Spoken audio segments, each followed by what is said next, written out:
Yeah, we might have to talk about your impressions with the X as well, because I think you're one of the few people I know that actually has one. I think what's more interesting is having 2 Xboxes in a house. Because the X just feels like a regular Xbox. There's nothing different about it other than the games look better. Yeah. But having 2 Xboxes in one house, it's definitely been an interesting situation. Did you put one in the bedroom? The wife getting pissed? Yeah, sometimes I wake her up. Wait, you actually did put one in the bedroom? Yeah, I played through Far Cry 5 in like 2 weeks. So, yeah. From bed? Yeah. I didn't even play it on my 1X. I just played it in bed on the old one. Well, I mean, once you start getting that comfortable, it is hard to move from the bed if you can play games from there. Yeah.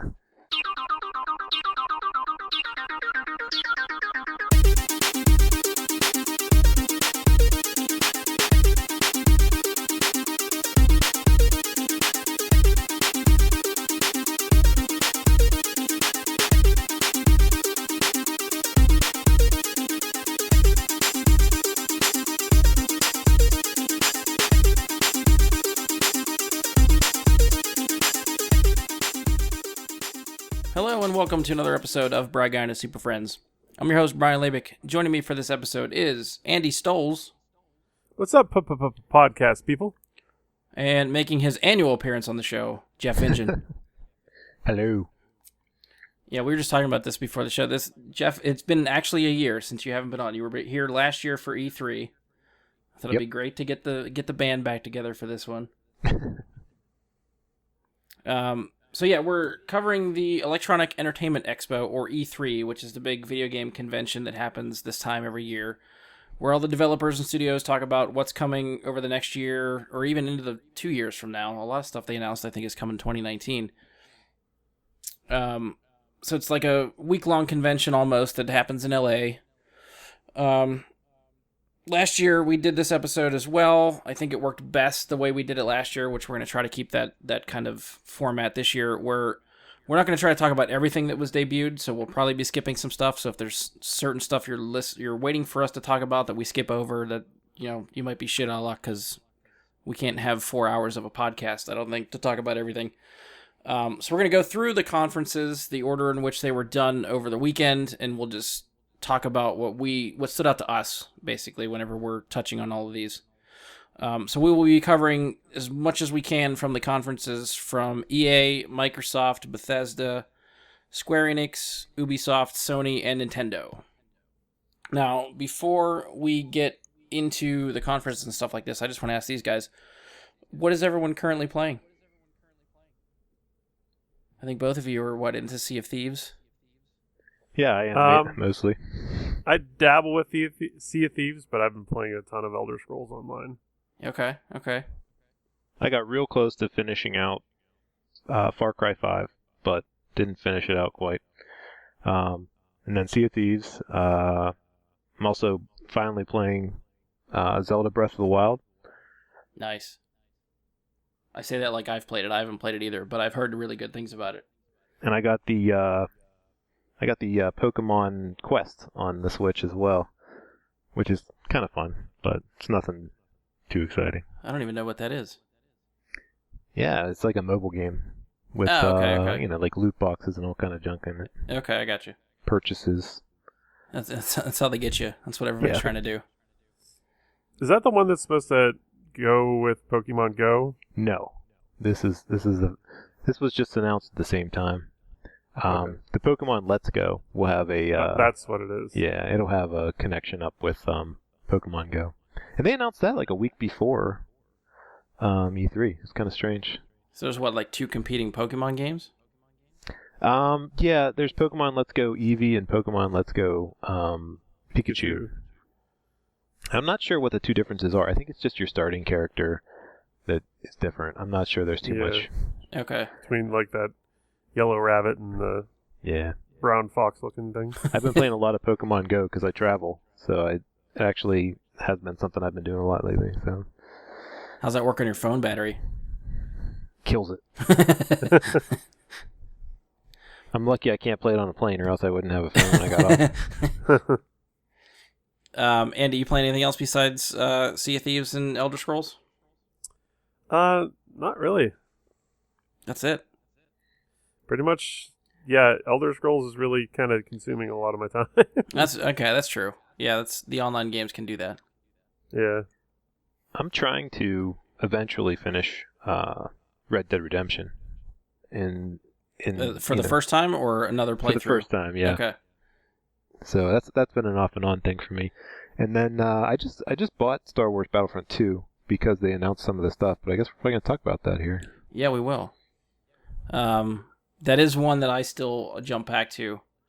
We can get into that more when I think during the EA when they talked about some of the additions and stuff. I can maybe get into that, but I'm still playing that. Rocket League, I always fall back on hard. I love that game for just if I have 20 minutes and I just want to play something for a little bit. Rocket League's the way to go. Just get a couple quick matches in and I'm good. Yeah, it's great because it has a time limit. Yeah. Still playing Destiny. The first DLC pack, the Curse of Osiris, had me for a little bit, but didn't stick around. The second pack, the Warmind pack, has held my interest a little bit longer. So that's been going pretty good for now. And I guess we could maybe talk a little bit about that during they debuted some stuff during the Sony conference, so we can talk about that later too. And then there's a lot of games on sale now for during like the E3 week. So I actually bought Ghost Recon Wildlands, which I want to get into and see what that's like. And I think that's pretty much all I'm into right now. I always feel like I bounce around between a lot of stuff, so I have a hard time keeping track what the hell I'm playing. But those are my... Oh, GTA, and I still play GTA. So Jeff, I know you were real into GTA for a while too. If you ever want to jump back into GTA, you let me know. Yeah, you let me know. Anytime I'm on, shoot me an invite.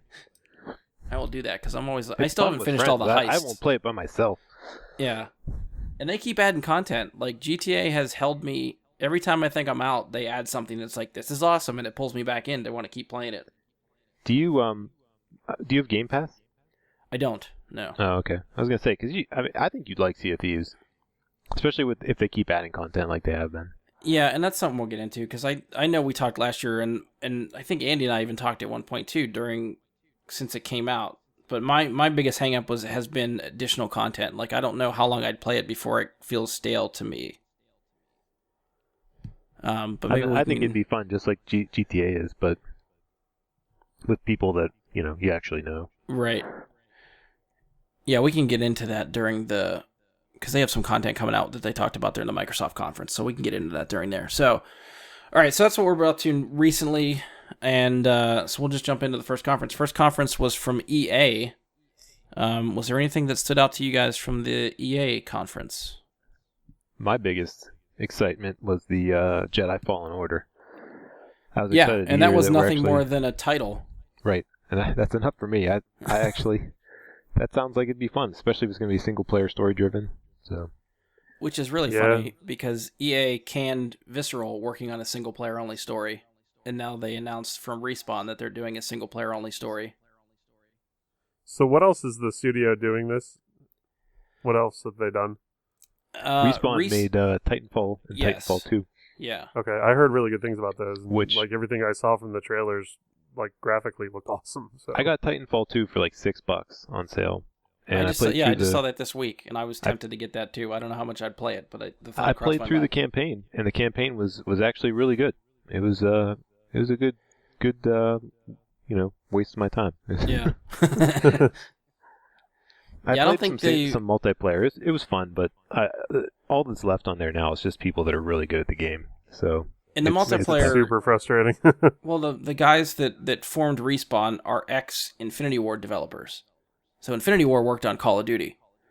So they brought a lot of that gameplay and style into Titanfall, and that rubs me the wrong way playing multiplayer in Titanfall. The only redeeming factor of Titanfall is big fucking mechs that are pretty cool. I enjoy that part of it, but the infantry-based shooter part of it that feels like now Black Ops 2 or 3 or all that futuristic Call of Duty stuff, no, I can't get into that. Oh, you mean like the wall running and everything? Yeah. Well, not everybody can do it in the single player. You're special because you're a pilot, so you're able to do some of these things that some of these guys can't. Yeah, I mean, maybe shit for $6. Maybe I'd even just buy it just for the single player. You should, man. You should. I'll gift it to you or something. Yeah. So they didn't talk about anything besides a title and then sort of an era. They said it was going to be between episodes 3 and 4 during the dark times. It sounded closer to 3, just from the name. Because at that point, there's still a fallen order, Yeah. And it sounds like this is something I wanted them to make like a spin-off movie of, but it sounds like, Darth Vader hunting the Jedi during the Purge. That's something I want to see as a movie. But I mean, if all we're going to get is a brand new game, Darth Vader. Yeah. Like he just got the suit and he's just touched the dark side. Like he's ready to tear it. Yeah, I've talked about my ideas for a movie for that before. I really think you could do a movie like set from the perspective of these Jedi that are running from Vader, and you start with like 5 of them, and then Vader just shows up like the Terminator and just wrecks shit. And like as the movie goes on, he's picking them off one by one. I think that'd be awesome. So if we get a game like that, I'm all for it. Anything else from you guys that stood out to you? Well, Anthem has a release date. Yes. February of next year, so that kind of stuff, that's pretty far off. It could definitely slide, I would say, especially with the scope of the game. I definitely think it's going to slide, yes. I do not think that release date is going to hold. Did you guys watch anything from the Anthem stuff? Because they devoted like 20 minutes to Anthem. I watched both of the clips that you shared on the Bry Guys Super Friends Facebook page. Plug. And they kept saying that like this is an entirely new feature and stuff, but a lot of it sounded like it was just Destiny. Yes. Yeah. Like they're like, oh, you're gonna do your story quest, but then you can play with other people at the same time, and then you go back to the hub, and I'm like, this sounds identical to what Destiny has already established. Yeah. Well, so I don't know what they're gonna do to spin it. Like, I don't know. Even just like the story elements of like when that cinematic trailer first starts, the first 30 seconds or something, there's enemies that look like the Fallen. And then they talk about like one city that's like the last surviving city of this planet. So that's just like Destiny, protected by walls, that all the bad shit's outside the walls. And then whoever you are has to go outside the city to fight back stuff that's coming at the city and try to find, I forget what they called it during the gameplay demo, but there's some sort of power source or something that, reminds me of the light from Destiny. Oh yeah, like the Traveler. Yeah. So it was very similar. But I guess the difference is those mech suits are going to be what makes the game for me. Oh yeah, there's something. It looks really fun because you could get into like one of those. I can't remember what class they called it, but it was the big ass one that had like all the fucking miniguns on it. The Colossus. Yeah, the Colossus. You could just like land and then just start mowing shit down. Yes. That looked cool. And it's a lot of free roaming. Like you can literally just take off in the suit and fly up in the air. And granted, the video they showed of the gameplay was cut up, so you don't know if there's any loading screens in between there. But the transitions of just flying around, and then they go underwater without any type of loading screen or any transition. You just fly underwater and you're underwater. Stuff like that is really cool. And the freedom that sense of freedom that gameplay gave me is something I really want from some of these games. I thought that looked awesome. And they did talk about, I guess, 4 different classes of armor. There's a Ranger, Colossus, Interceptor, and Storm. I don't really know what the difference is between some of those. I think they talked about... They only talked about 2 of them. Yeah, they only talked about the Ranger and the Colossus. Right. They didn't say anything about the Storm or the... Interceptor. There you go. Yeah. That one. So, but I'm assuming one's like Elemental Mage type, and the other one's more of like a Thief Rogue type, if you're going to like RPG terms. You definitely had one that felt like a Hunter. You had one that felt like a Warlock. Colossus feels like your Titan. Like the Destiny classes are there. But... And then it looked like the first one was just kind of like a melding of all 3. Yeah. Yeah. I mean, graphically, it looks really awesome. I'm hoping it stays to that. And obviously the co-op element I think looks cool to me. Playing that with friends I think would be a lot of fun. During their little like Q&A session, they did say there's no loot boxes. There will be no paying for power-ups. So EA seems to be learning from their past mistakes, hopefully. Battlefront 2. Yeah, that's the big one. What I'm hoping is I'm hoping the story is a little bit more cohesive and makes more sense than Destiny does. Yes. That might draw me in more than Destiny would. I actually played some of the Destiny beta, but other than that, I never played any Destiny, so I'm not one to speak about whether or not this reminds me of Destiny or not, but I thought it looked interesting, so, you know. Destiny's gameplay is really, really tight. If you're looking for story and lore, that's all in like the collectibles and stuff. So they don't explicitly tell you what the story is or the backstory for characters, but if you dig through the lore and collectibles and stuff that you get, you can get the full story. But it is cumbersome, though. Yes. Digging through that backstory and whatnot, it tends to be quite a effort to do so. But the difference with Anthem, I think BioWare is known for how they craft stories and built around a narrative. So I would be able to trust them, I think, to craft some sort of a story that can play out really well. Like, Andy, you might have to chime in. I don't know if I feel like you might have played this, or maybe I was talking to your brother about this game, Knights of the Old Republic. Did you play I that, never or played. was that Matthew? I never played.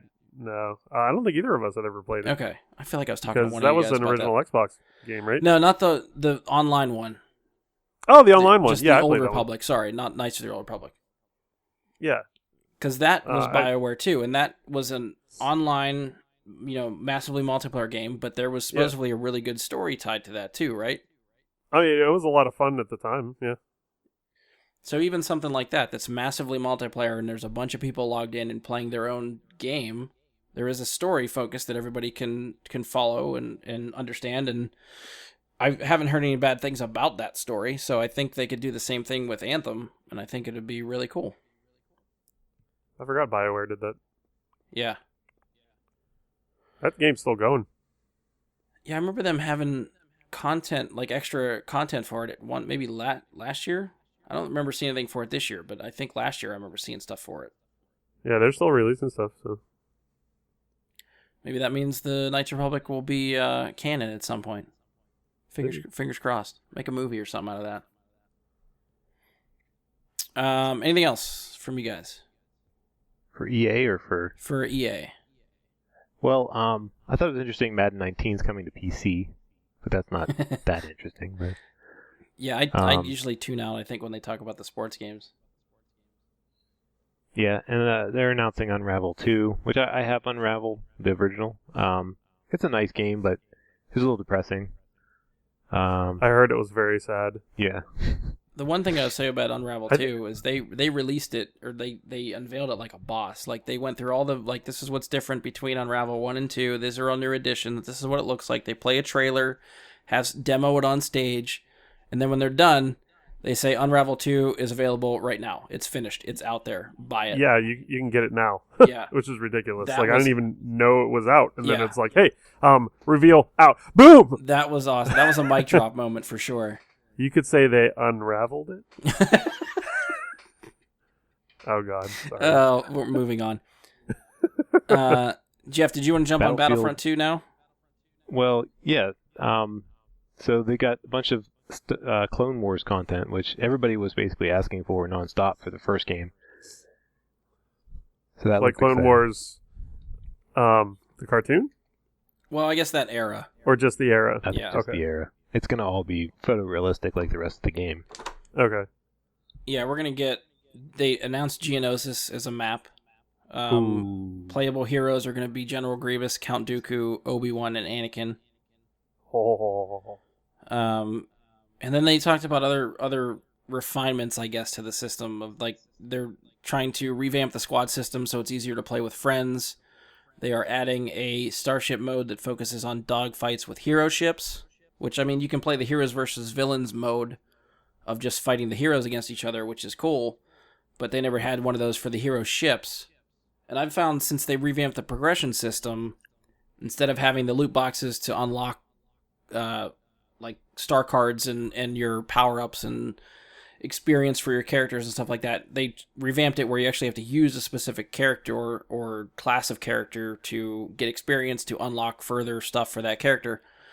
So it's a lot more difficult to do that for the heroes and villains that you get. Right. So if you're playing like a Galactic Assault map where you have to build up experience points and then cash in for a hero that may just get killed right away from people that gang up on him, you don't get experience for that hero. But if you play the hero mode, you use those heroes, you get some decent experience, and you can level them up that way. But the hero ships are still stuck to, I have to play Starfighter Assault and get experience points and cash them in for a ship, and then if I die right away, that was a waste of points, and I don't get an experience for that ship to level it up. So this mode will be a welcome mode, I think, for me. I think the Starfighter stuff is fantastic, so I'm anxious to play that with the hero ships. And this is free content. Yes. Yeah, they announced that. You get it. I mean, they announced that, I think after Battlefront 1... They realized that having paid DLC was a way to split your player base. Yeah, and I think they weren't just splitting player base. I think they had a lot of people like myself who didn't have the season pass. Yeah, I never bought in. I just quit. I said, you know what? If nobody's gonna play the old stuff, I'm out.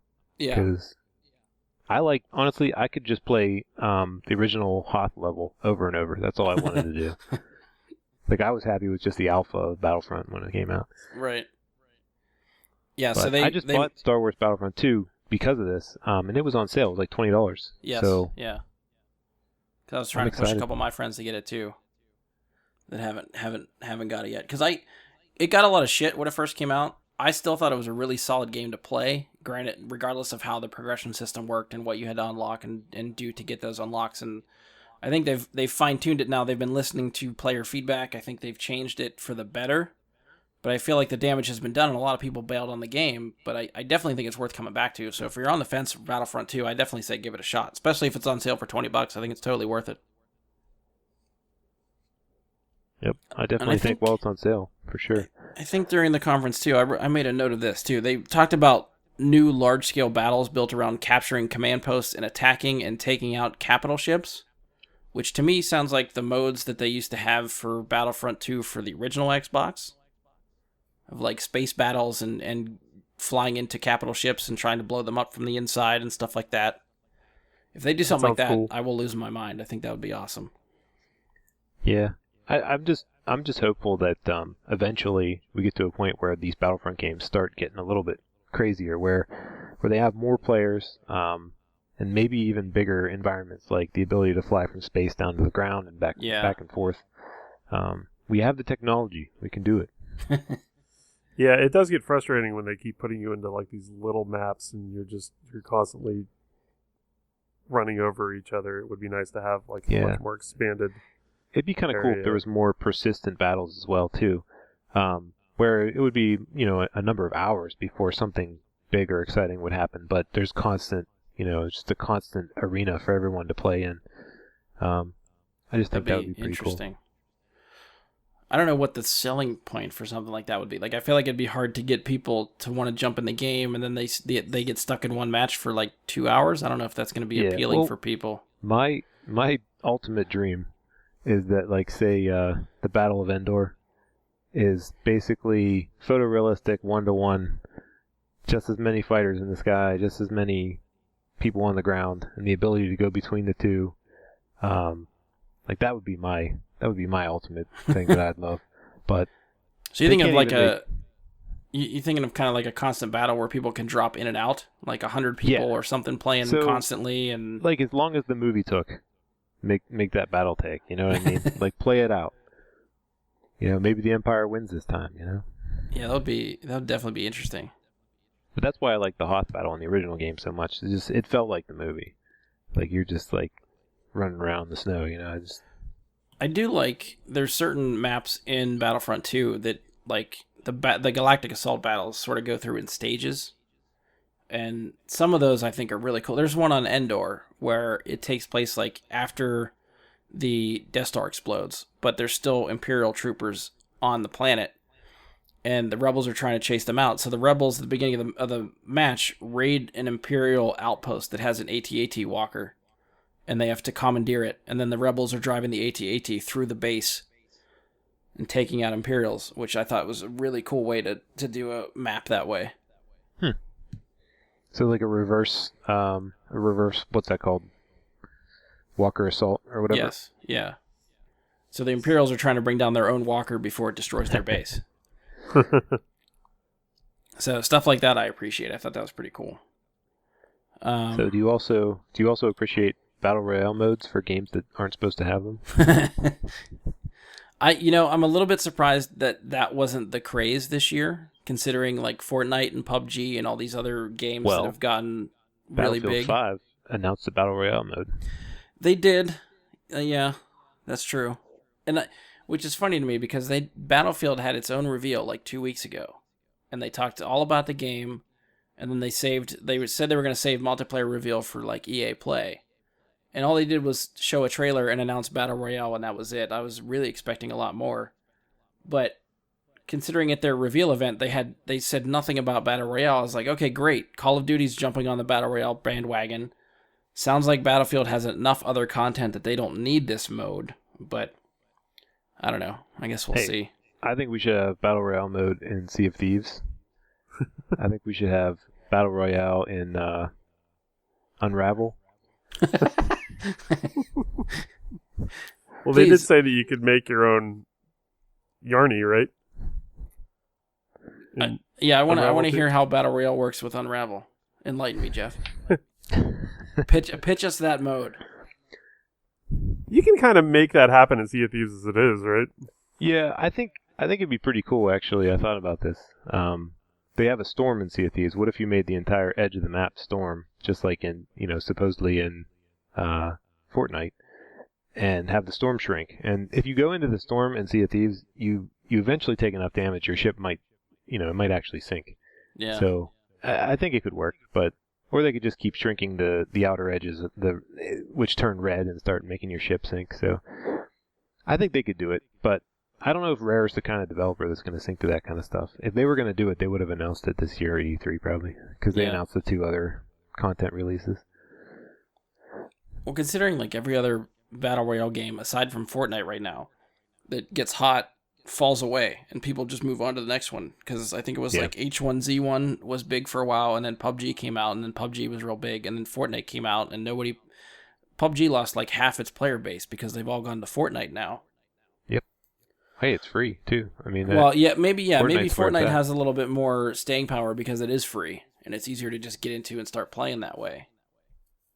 So that'll be I'm still waiting for that bubble to pop, but yeah, you're right. Since it's free, it might actually last a lot longer. So, lastly on my list of stuff here is EA has sort of like a EA Access for PC. Mm-hmm. So that's like their new thing, is that you can pay a monthly fee and possibly get a bunch of games. So is that sort of like the Game Pass for Xbox? Yeah, Xbox has a EA Access as well, which lets you get a lot of old EA games. Some of the some stuff from the last year or so. But yeah, they're looking to do something. So maybe like last year's Maddens and NBAs. Yeah, like Battlefield 5 is actually on this PC Premier service. So, okay. I don't know if you guys have Origin. It's the only way you can play some of their games on a PC. You have to install stuff through there. It's kind of like Steam. Okay. Yeah, I think, granted, I don't play a lot of PC games. I think I do have, at least I made an Origin account at one point. I think I might have got a few games. Andy, actually, now I think about it, I think I got like a whole bunch of Command & Conquer games really cheap through that one time. Yes, I did too. I have like pretty much every Command & Conquer game. Speaking of, oh man, are we going to talk about that eventually too? That trailer looked ridiculous. Which one, the mobile one? Yeah. I sent that to Andy because he was a really big Command & Conquer fan, and he's like, yeah, I haven't played Command & Conquer in like 10 years. But that trailer looked good. It was like all this awesome scenes and footage, and I'm like, wow, if this game looks anything like this, that would be cool. And then they cut to the real game, and I'm like, okay, it's a cartoon. Yeah, I haven't watched that trailer, so... I think did I send you that trailer, or did I just send you that it was happening? I can't remember. You just sent me that it was happening, okay. And I was like, I played the original Command & Conquer a shit ton, and then like Red Alert 2, Command & Conquer 2... I think I stopped at 3 Tiberian Wars. Or you didn't play Generals? No. Generals was my jam. No, I stopped after, I think, I dabbled in Red Alert 3, and I was just kind of like, Do you play any RTSs anymore? I played StarCraft 2 up until Heart of the Swarm. Okay. Are you gonna get the Jurassic Park one? Is that Evolution? Jurassic Park Evolution or Jurassic World Evolution, whatever that is? It looked I thought pretty that good. was more of a Dino Park Tycoon sort of a thing. Yeah, that's more like that. It's not really competition. That'd be kind of cool though. If you could compete with another park and stick your dinosaurs on. That would be cool. Like they had like a like they had a battle royale arena. Yeah, Battle Royale Jurassic Park. I think we just cracked the code. Last guest still alive.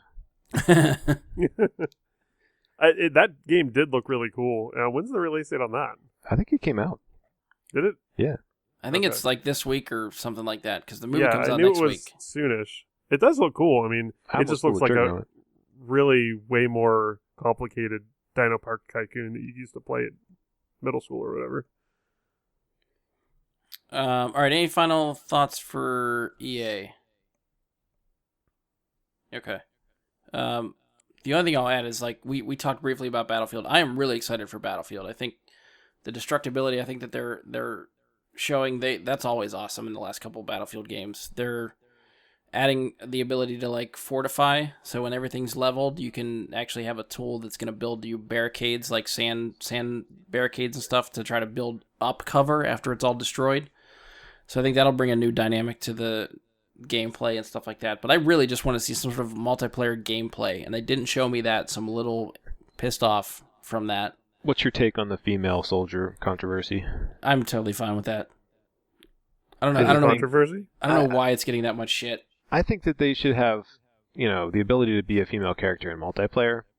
But I feel like, Battlefield's never been an accurate depiction of any particular war. Right. Exactly. It's always a little weird or different or something. But I mean, there really were no female combat people in World War II. I get can see where these people were coming from on that. Right, but I think it's still more of like that kind of, I don't know, racism and all that kind of shit that's in our culture right now, and all these toxic fandoms and shit. Yeah, it's bleeding over into anything they can get their hands on. Yep. Like, I think when I look at it, I think, how does this affect me in any negative way? And it really won't, because I'll probably still play through the campaign, and it'll be just fine. Well, the other thing too is they're saying they're doing the campaign story stuff, sort of like Battlefield 1, which Battlefield 1, their campaign was called War Stories, and had a bunch of different missions based around different people. Yeah, so she might only be like a one thing. Right. Who She's knows? one of Nobody the even stories. There's probably 5 or 6 other ones that are all different people.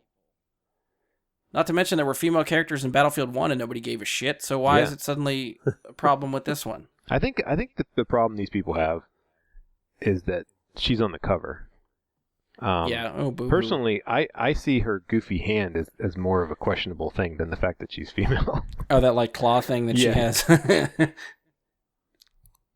See, I think that's kind of cool, because they talked about at the reveal event that, and now I'm trying to remember the details, but I feel like you create a character for online, and things that happen to that character sort of like carry over. So I think it's like one of those things where if your character loses an arm, you have to sort of give them that kind of mechanical claw thing to keep them going, or something like that. That's the impression I got. I might be wrong.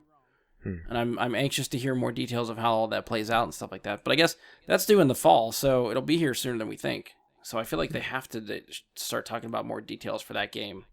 At least, come September or something like that. Actually, now I'm second guessing. When does it release? It might even release in September. I'm not sure. I can't remember if it's October or September.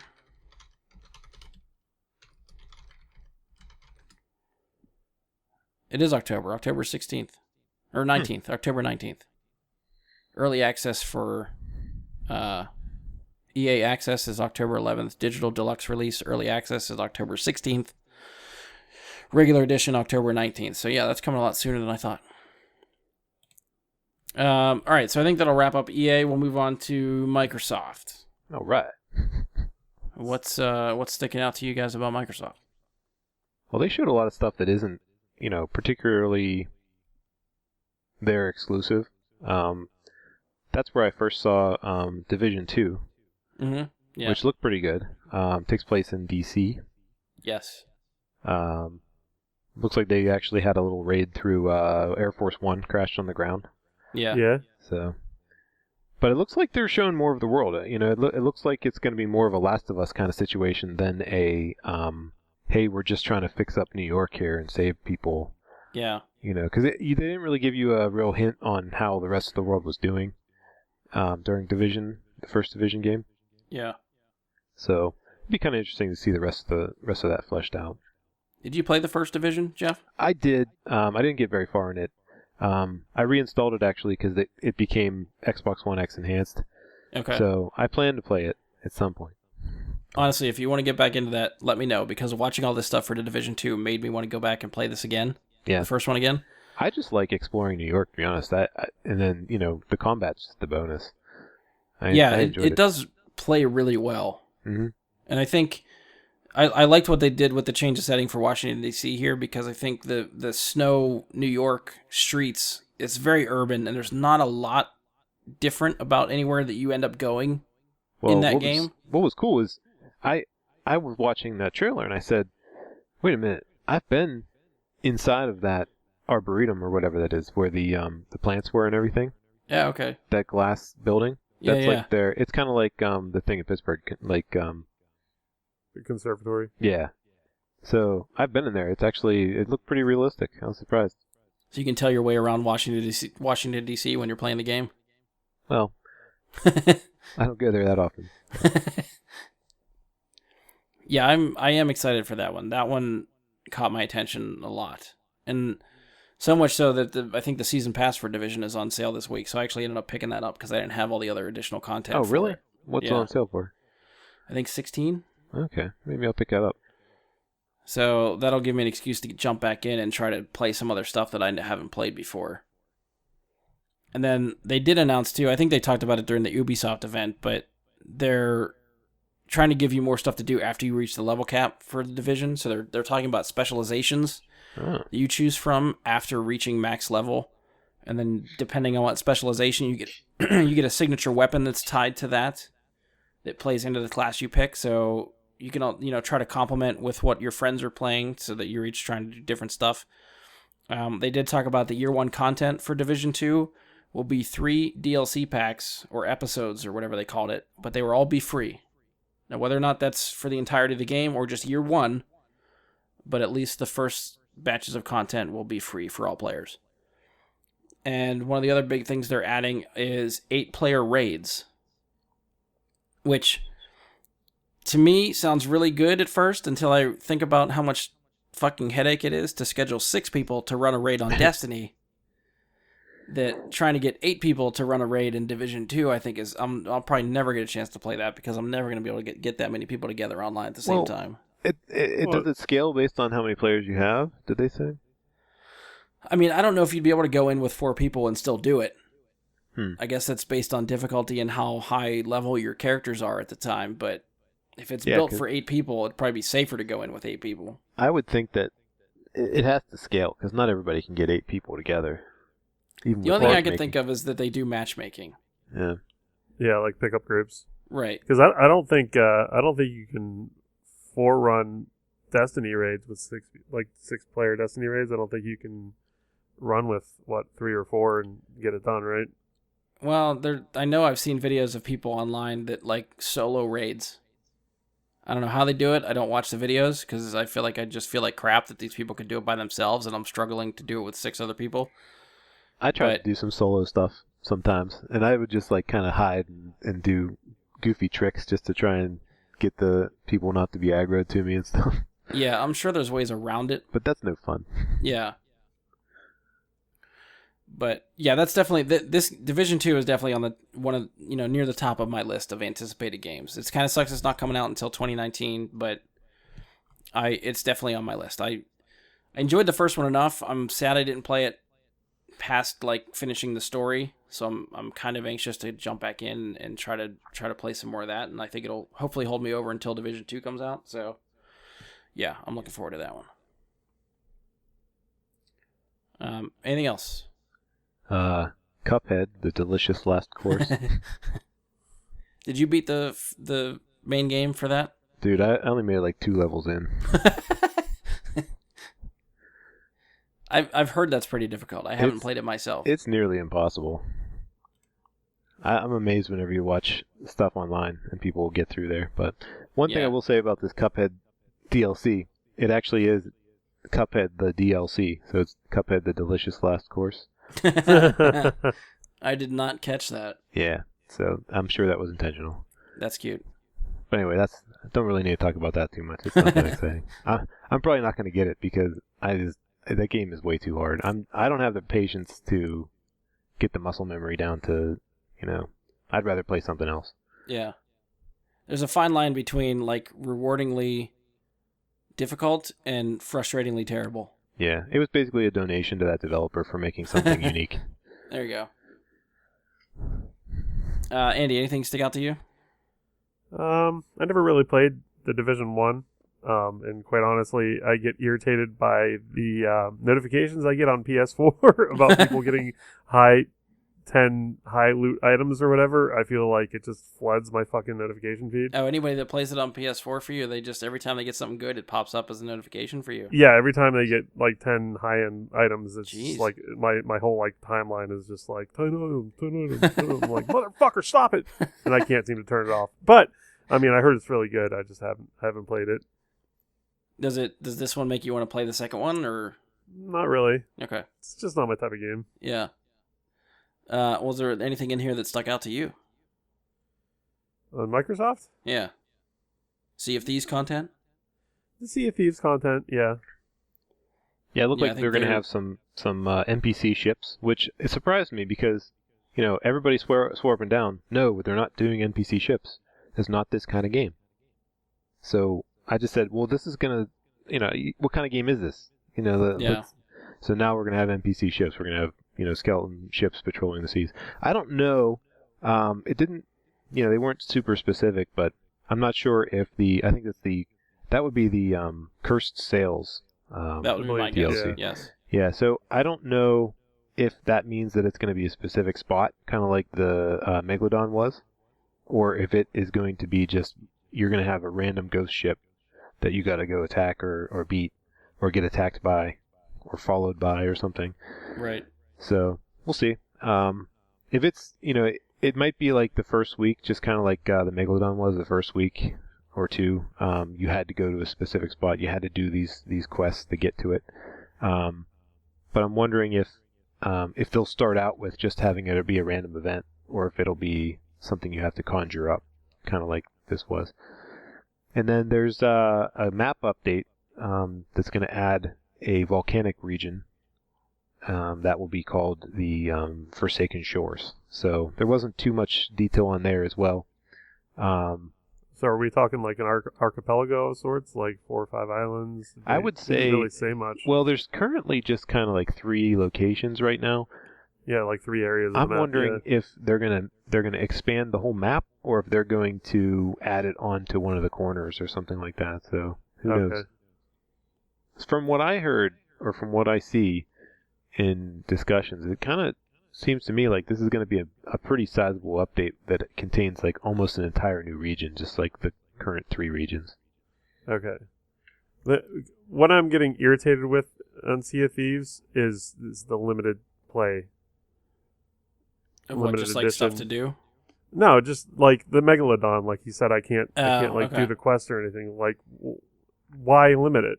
I don't Yeah. understand. Like you're segregating your player base. Like if I wasn't able to get to it, or I was on vacation for 2 fucking weeks, I can't do that now. That's I agree with you. irritating to me. I agree with you. I don't know why they're doing that. Like part of like these games is replayability. Like what if like 2 months from now I'm like, hey, that Megalodon was fun. Let's do that again. Yeah, I don't see why. I can't. Why? I don't get it. I don't see why you can't just understand leave this. that Merrick character sitting on the island. I don't see why you couldn't just go talk to him anytime you want. Right. It just I don't get it. Why? Yep. It's irritating to me. I don't see why. So they added these new guys to the tavern. Why can't those guys just offer that quest? And then when you go there, Merrick is there just hanging out. Like I don't like. Yeah. WoW has done this for how many years now? It's been, what, like 15 years or something like that? Yeah, and you can still do every quest in WoW that you want to. So I don't really... The only thing the Megalodon quest made me realize was how cool this game actually could be if they would have all of the quests always available. And that shouldn't have been a single quest update. They should have put like 12 of those in somehow, you know? It doesn't seem like they did much work for this. So hopefully in the future they wisen up, because... Well, do we know if it was a one-time thing, or is it going to be like a monthly thing, or every other month that it could pop up? They said there's going to be weekly events. Right now there's like this... there's a new event right now where you have to find these thrones and then do the sit emote in them, and you earn credits for a new group of guys called the Bilge Rats. So, yeah. That's going right now? Yeah, that's currently playing right now. And that's limited as well? I believe it is time limited, yeah. And then there's gonna be yeah. Why can't you ask those guys and be like, hey, you know, what's the deal with these throne things I've seen here and there? And then they'll send you on a quest to go get them, and you know. Yeah, I don't. The limited thing is really starting to piss me off. Well, I'm thinking specifically for that Megalodon one. Like if it's, you know, a week or two this month, and then like 2 months from now they go, oh, it's back, and then it's on for another 2 weeks. Okay, if they make it like, you know, bi-monthly or something, like every other month, you're like, hey, it's Megalodon week. Well, you know, that's I cool. think the only thing that you're going to miss out on, 100%, are the tattoos for your body in the game. I think that's the only thing you can't get now. Which everybody wears clothes pretty much, so I wouldn't say that's too bad, but now you're gonna have to randomly find the Megalodon in order to kill him and get the achievement. So that's a little bit more difficult, because it was easy to conjure him. You had to get people together and stuff to do it, but I think if you randomly find it, then your crew has to single-handedly take it on. At least with the crew finding situation, you had at least 2 ships that could fire at it. So it was a tough fight, and I don't know if a single crew can do it. Gotcha. But there was a lot more shown than just that. You know, there was big Gears of War footage shown and everything like that. Yeah, they announced 3 different Gears games. The Gears pop looks ridiculous. Yeah. Yeah, they're all for different systems, too. The Gears Pop, which incorporates Gears as the Funko Pop toys, is for mobile devices. Oh, it's mobile? Yeah. I didn't know that was mobile. Gears Tactics is like an RTS type of game, I think they were talking about, and that's, I think, PC. And then Gears 5 is the console release for the, you know, continuation of that Gears story. Which, I haven't played Gears 4. I've heard decent things about that, but I have not played that one yet either. I played a little bit of Gears 3. That's about it for me. Is that the only Gears game you've played? Yeah. Okay. I played Gears 1. Andy, I remember when 360 came out, I don't think I had one, and I remember playing co-op with you for the first Gears. Yep. I remember coming up. Yeah, because we'd be there on the couch for like hours playing that game. Yeah. Oh, that was fun. That was fun, yeah. Oh, the days of couch co-op. I think I have Gears of War 2 and Gears of War 3. I don't think I even opened them. Really? Yeah, I just, you know, video game ADD. Didn't really stick around on anything. That first Gears trilogy is pretty sweet. I actually really enjoyed the story and played through all those. I did play through the first 3. And I remember when they started doing like the Horde mode in Gears 2, and then they turned it into like a tower defense Horde mode in Gears 3. All that shit was really, really fun. So, yeah, I mean, I don't know if I'd get Gears 5, or I don't even think I'd worry about Tactics or the pop, but I mean, Gears 5 might be on my list somewhere low if I find it on sale or cheap or something, but they're good, but they never really were at the top of my list for stuff like that. I don't know. Either of you excited for Gears? Nah, not really. It's good that Microsoft like has like a first-party game that people can get excited about, though, that's not Halo. Right. So they didn't really reveal much in the Halo Infinite trailer either. No. Yeah, they debuted the trailer for the next Halo game. There was no gameplay, no story details, no additional content. Whatever they're doing with that game, we don't know. So what studio took it over after Bungie? I think it's just their own thing. 343. Microsoft Studio.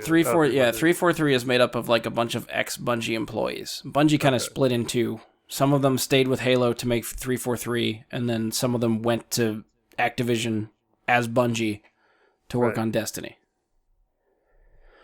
So, yeah, the rumors are that this game is going to be some sort of open world game. Well, just from the title alone. Yeah, and even the way the trailer plays out, like they're showing you sprawling environments of like animals in the environment, which is something Halo never worried about before. But I mean, I don't know, the thought of like getting together, assuming it's like co-op in some form that like you can get together with your buddies and jump in a Warthog and drive around the Halo ring.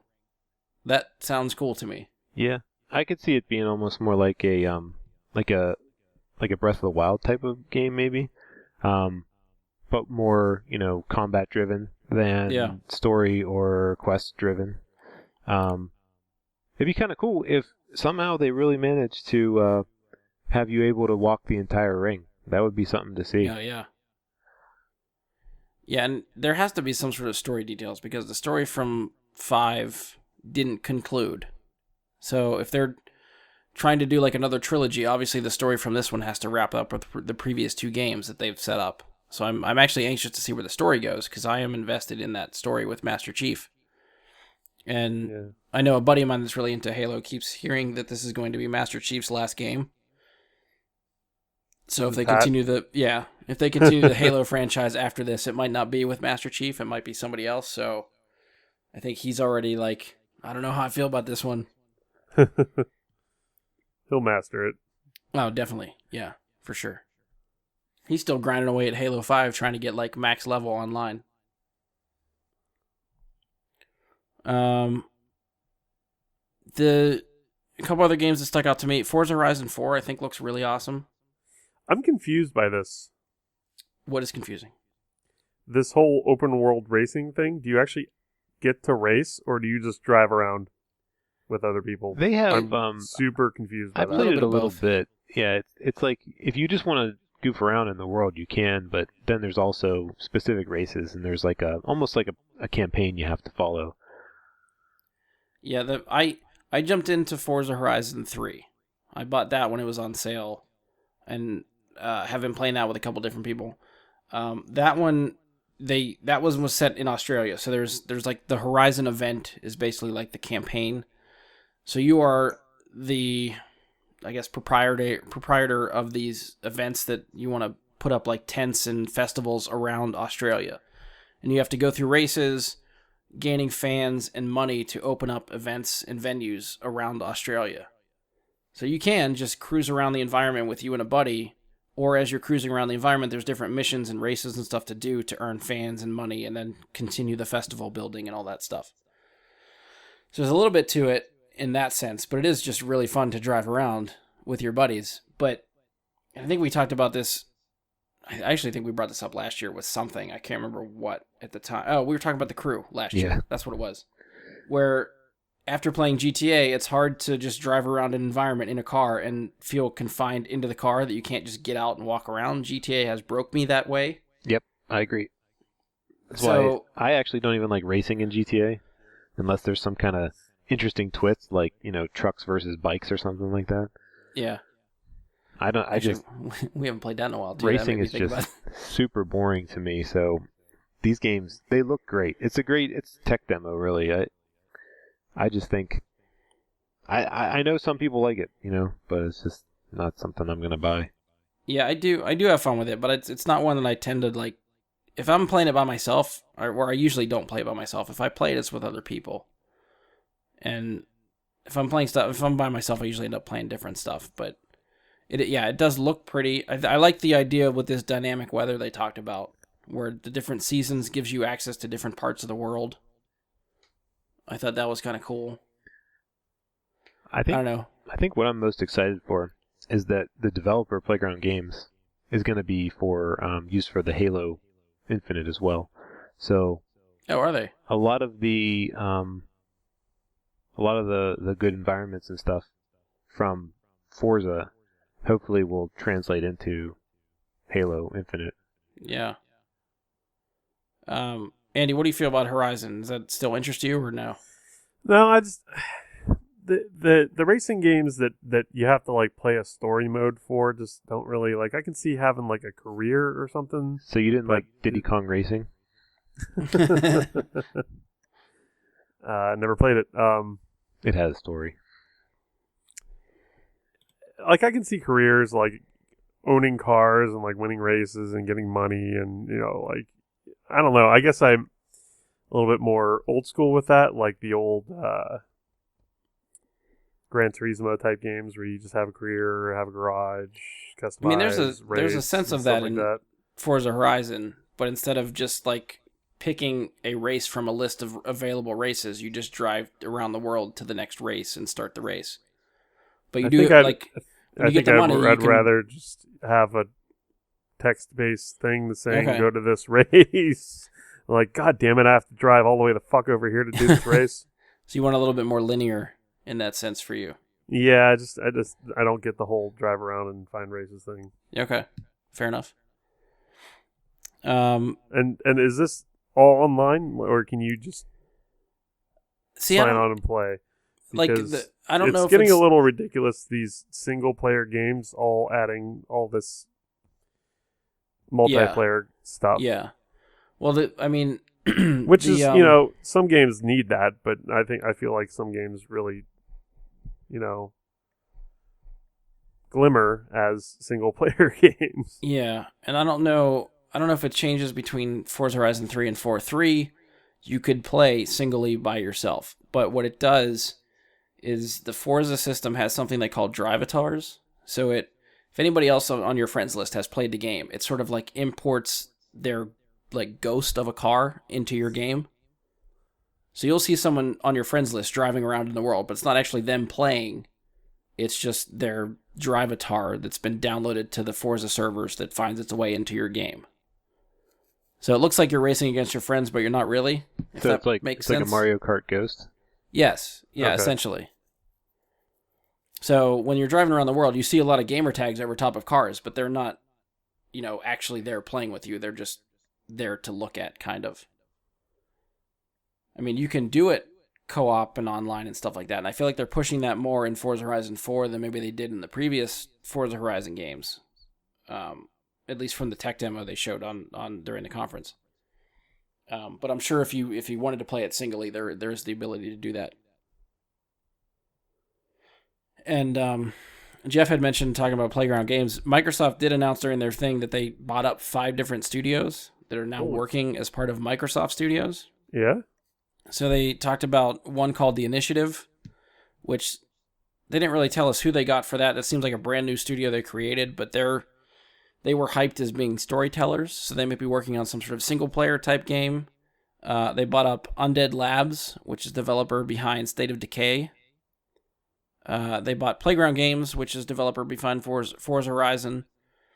Ninja Theory, which I don't know what they've done. The game they mentioned was Hellblade. I don't know what Hellblade is. Has either of you know what Hellblade is? No. I've seen it in the store, but I've never played it. Don't know what it's about. Okay. Apparently Hellblade got a lot of hype, so people like that game. I don't know what that is. And the last one they bought was Compulsion Games, which is the developer that's making the We Happy Few game that they showed at their conference as well. And I think they showed it last year too. So yeah, they're Microsoft they don't have too much to talk about this year as far as exclusives. Well, they talked about exclusives, but maybe not anything that really stood out to me. So hopefully within the next year or two, if they've bought up these studios and they have them working under Microsoft, we'll get to see some cool, unique stuff within the next couple years for what these studios are working on. Yeah, it's just too bad that it's still so far in the future that we're going to get any kind of announcement out of any of these guys. Yeah. Well, considering like last year, I think they talked about Scalebound, and then between now and last year and this year through E3, they canceled that game and I think closed that studio. Yeah. That was supposed to be a big get for them, and Yeah, that fell apart. E3 is good and bad because they showed Cyberpunk 2077, and that might not even come out during this gen, from the looks of it. That game's already like 4 or 5 years old. They announced that Really? years ago. It looks ultra confusing to me.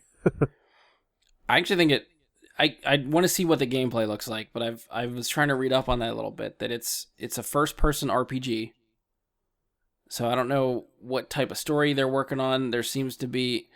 The way somebody described it, and I can't remember how exactly, but it reminded me of like the closest thing we'll get to a Blade Runner game. Yeah. Okay. It did look like that, yeah. So if that's the It looks aesthetic they're kind of- going for and stuff like that, I'm on board. It kind of looked Johnny Mnemonic-y to me. Yeah. I could get behind that too. I think that's kind of a unique setting and aesthetic that I haven't seen in many games before, especially first-person RPG. That's like, I think Deus Ex is like one of the few that I can think of that does something like that. Is there anything else from... Kingdom Hearts 3 is happening, and it's coming to Xbox, which I think is a big get for Xbox. Isn't that more of a Square Enix thing? It is a Square Enix game, but all the other Kingdom Hearts were Sony exclusives. They never made it to Xbox. Okay. So if you only have an Xbox and you wanted to catch up on 1 and 2, you're just... I would not be surprised if somehow between now and then they announce like, oh, you buy Kingdom Hearts 3 and you get like download codes for 1 and 2 or something like that. I could see them doing something like that. So they would no longer be Sony exclusives, 1 and 2? My guess is if we're getting Kingdom Hearts 3 to Xbox now, that maybe it was like a timed exclusive thing for the other two, and maybe they can go back and then release them for Xbox. That's a guess. I don't know for sure, but that's a guess.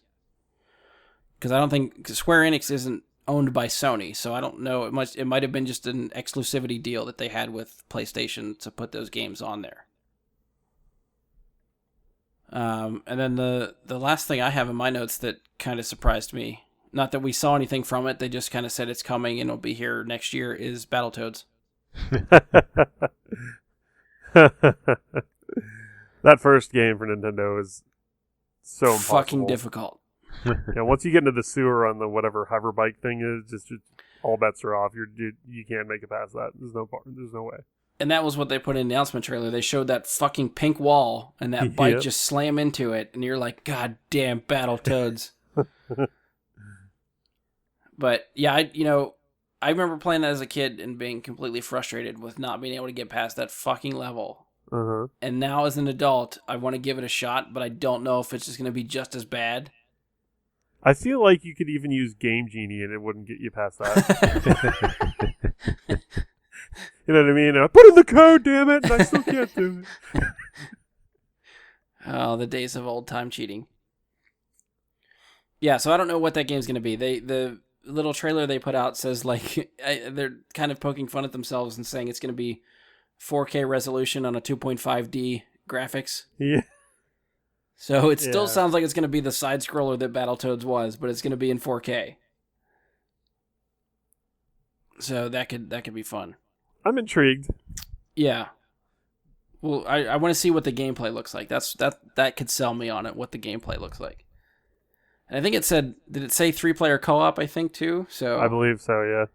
That'd be fun. Weren't there 4 Battletoads before? I only remember only ever being able to play it with 2 people at a time. You might, you know what? Yeah, there might have been 3, because I think you could play 2-player, but you could pick between 3 different colors. I couldn't remember if there were 3 or 4. I keep, they're green and remind me of turtles. So yeah, it's it's easily to get confused. Yeah. What else? Oh, a few other quick little things that Xbox threw out at the end of their conference.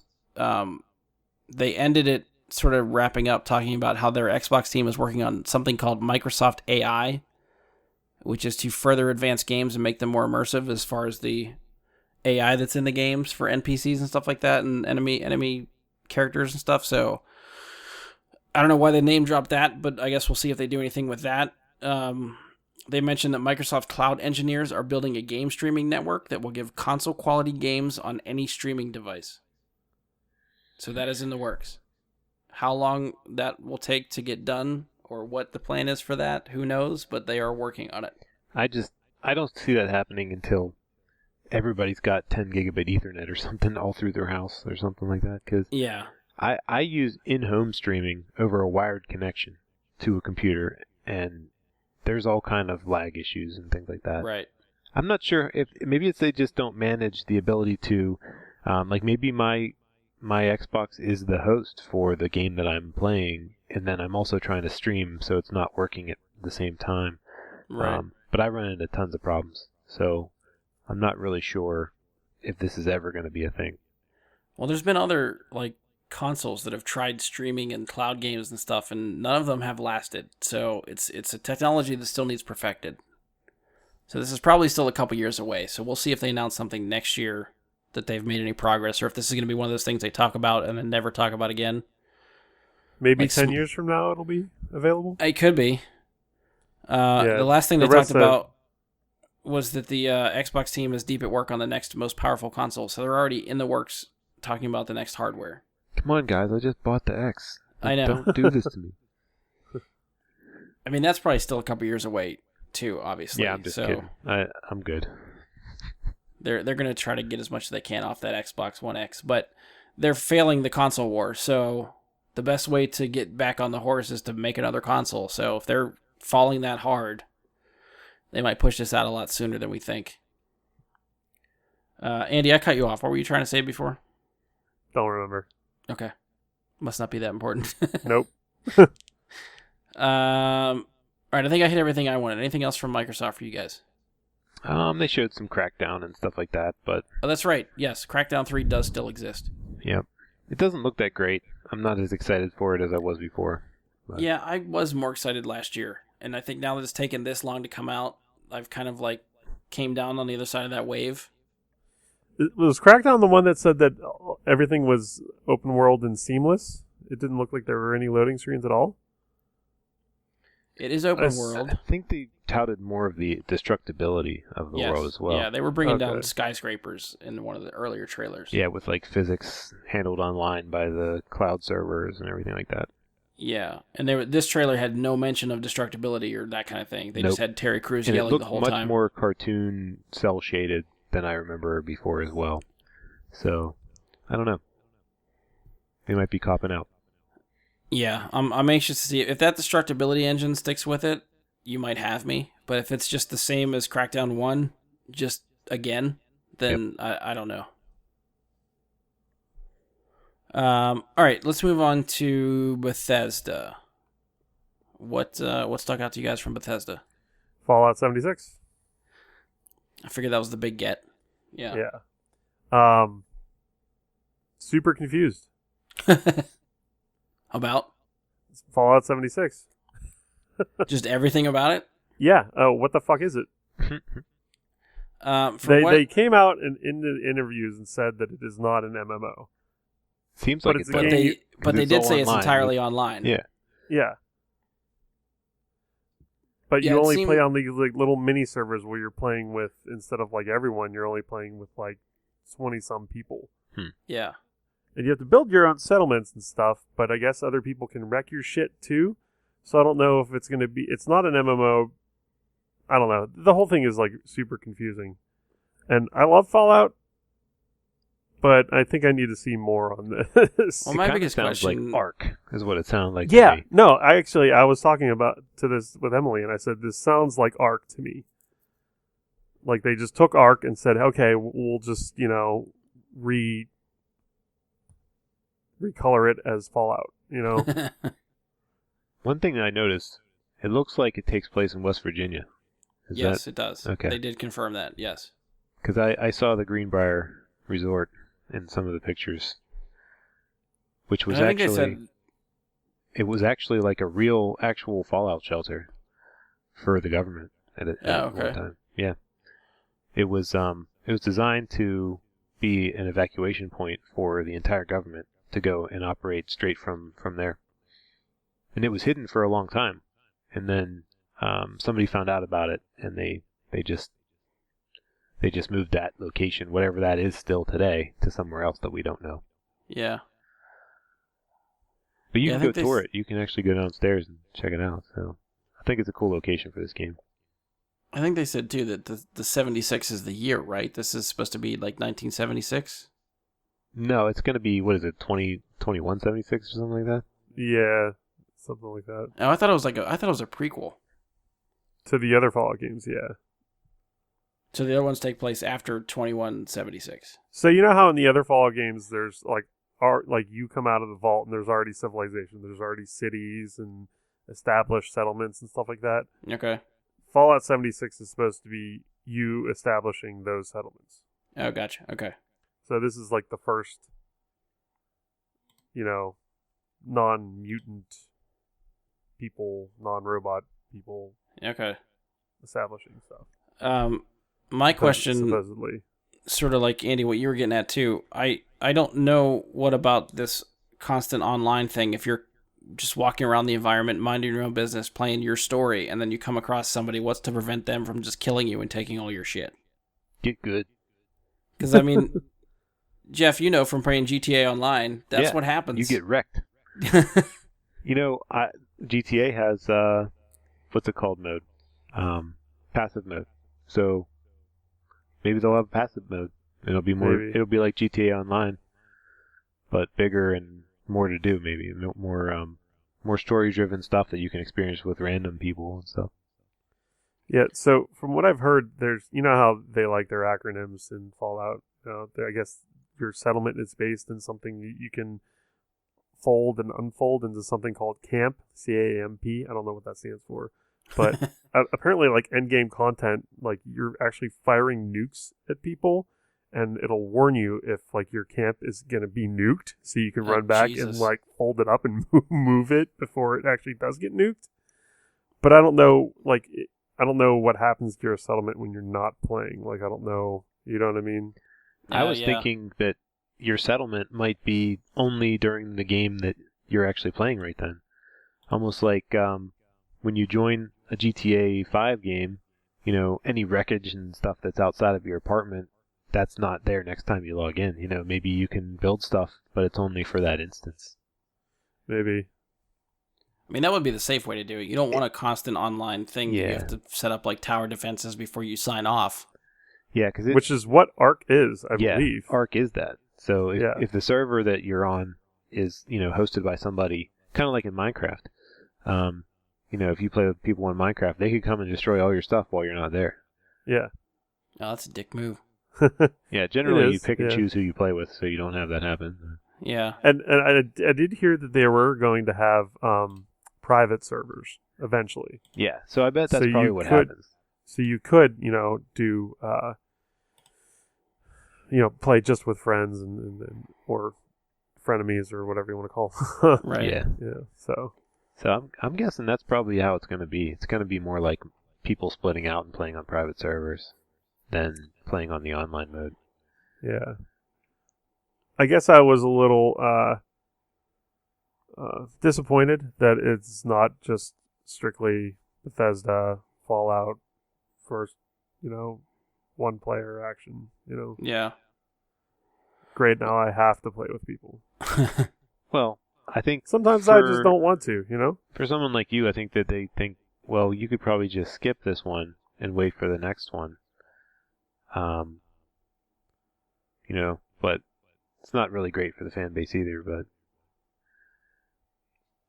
I see the allure of having, Fallout multiplayer and stuff. That part of that sounds cool. I just, I wish there was, we were talking about it earlier, like an opt-in or opt-out. Right. Offline mode or whatever. Yeah. Yeah, it's kind of like Minecraft in that sense too, but there is no single, server matchmaking for Minecraft. So and it sounds like there's no story mode to this either. It really sounds, from what they were saying, there are no quests. When they first came out and said that there were no quests, it's just open world. You go out, kill stuff, and build your settlement. But then they kind of got the feedback from everything, and they're like, "Oh, well, there may be quests in holotapes and stuff like that." And apparently, there's no NPCs or cities either. So people were guessing whether, mutants or the automatons would be NPCs if you could count those or not, since they're not, human or whatever. But so it kind of sounds like GTA 5 without the campaign. And only GTA Online. Yeah, but it doesn't even sound like there's much to do in that game. GTA Online at least has stuff to do. People were comparing it to Sea of Thieves. Yeah, As far actually, as, like the limited server per player, thing, and then, like content, like what are they really showing us, It's still pretty up in the air. I mean, they didn't give us a lot to go on, so. But there's a lot of interviews and whatnot with the game producer, I think. If Todd you guys Howard? if you ever want to, look up on that, because there's a lot of that. Okay. Yeah, I honestly haven't played, I don't think really any of the Fallout games, so I haven't watched this one as closely as maybe some of the other people. I mean, it still sounds interesting, but the way you're describing it, yeah, I am concerned for a lack of content and stuff to do. Yeah, right now I'm gonna say, as far as buy sell, I'm gonna sell this one until I find out more. Yeah. Anything else from Bethesda for you guys? They also teased next gen Elder Scrolls 6. Yeah, that was nothing more than like a 30-second title reveal, I think. Oh, yeah, just kind of like a drone shot of mountains and, Yeah. and music and stuff. People are predicting it's going to be Hammerfell and High Rock, which is, I don't know if you guys are into like lore of Elder Scrolls or whatnot, but it's like the orc area Okay. of Tamriel. Jeff, anything from you for Bethesda? They had that joke thing where it was like the special, like the extra. Yeah, the special Skyrim edition. very special Oh, yeah. edition. I thought that was funny. I loved It that was trailer. very good. It makes me wonder if Keegan-Michael Key plays Skyrim. He probably does. Well, you know what's funny is that is actually a thing you can do on Alexa now. You can actually play. If you go to Alexa Skyrim. and say play Skyrim, she asks you to confirm, and then you go through the text adventure like that. I hope somebody's listening to this podcast out loud on a speaker, so their Alexa is now triggered. Alexa, turn off the lights. I heard there was a South Park episode that did that to a lot of people. Where the whole episode, if you had Alexa running while you were watching the episode, it fucked with everything. When I originally bought my Xbox One that had to connect with it, I had it so I could yell at my Kinect and say Xbox on, and it would turn on. And I had it under the TV when a commercial for Xbox One was playing with Aaron Paul, and he said Xbox on, and my Xbox turned on. I thought that was really funny for a second. Then I had to get up and turn it off, and then I got pissed. I mean, Bethesda announced a couple other games. Rage 2, I really know nothing about. It looks open world, first person shooter, kind of reminds me of Mad Max, but I don't know. It still didn't look like it. It looks pretty, but it didn't really interest me. Yeah, it didn't really interest me much either. They also announced another intellectual property called Starfield. Yes, yeah. Which I didn't really get too many details on that, so I don't know they what that is. didn't really give us many details, but from what Yeah. I'm hearing, it's like sci-fi RPG, because they've got like the post-apocalyptic with Fallout, and they've got like the fantasy with Elder Scrolls. So I'm assuming this is going to be like, best I could compare it to would be like Mass Effect-y. Ooh, I'm in. And Bethesda does a really good job with their RPGs, so Yeah. I'm kind of excited about it, but it sounds like it's gonna be next gen. Like, it's still pretty far out. So we could have Yeah, I'm two. sure that's years away. We could have two sci-fi story-driven games like that at the same time with the 2077 and this. That'd be pretty cool. Yeah, that's true. Yeah. Anything else for you guys? I mean, they talked about another Doom game and another Wolfenstein game, but I haven't really played any of the recent ones of those, so I don't really have anything to contribute. Neither have I. I did see. I did watch somebody play the last Wolfenstein game. I can't remember what it was called. Like New Colossus or something, I think. Yeah, something like that. It looks a lot. It looked like he. I mean, he was having a lot of fun with it. And Yeah. but I've heard good things about them. I just, No, yeah. me myself haven't played them. Any other thoughts for Bethesda? Or we'll move on to Square. Nothing? All right. Square Enix. What for Square Enix caught you? I mean, we already talked a little bit, I guess, about Kingdom Hearts. Kingdom Hearts 3 is happening. Yep. Shadow of the Tomb Raider, I think, looks pretty cool. I'm hesitant. Have you played either of the other most recent Tomb Raider games, either The Rise Square- of the Tomb Raider or Tomb Raider. No. I played Rise a little bit. I think they're both really good. Yeah, and they look great too. So I would highly recommend those if anybody's looking to get in. Those are straight single player. There's no multiplayer for those. I feel like it's Square Enix taking a lot of points from the Uncharted franchise and kind of bringing it into what a Tomb Raider game is. That are really story driven, and the climbing aspect of it kind of reminds me of Uncharted, and the shooting kind of reminds me of Uncharted. But yeah, I still have a lot of fun with those. I haven't bought them when they first come out. I usually catch them like a year later when you get like the Game of the Year edition with them. But yeah, I would highly recommend those. I am looking forward to this one. The gameplay trailer looked to me a lot like Assassin's Creed. Oh, A lot of hiding and stealth kills. There's sections like that.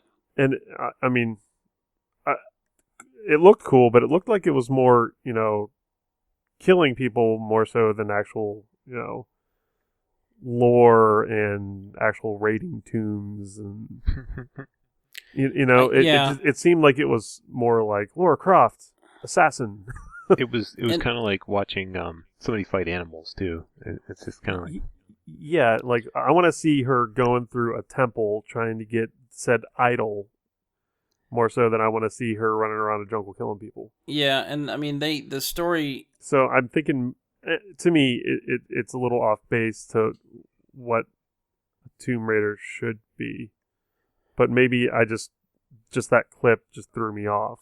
Yeah, I think it's more the clip, because even the stories for the first two usually involve her trying to find some sort of a relic or something to try to keep it away from the bad guys, and Indiana Jones style type stuff. But over the course of that story, there are certain sections of maps, like areas that you play through, where you can go into like these mini side quests of a tomb and get a thing.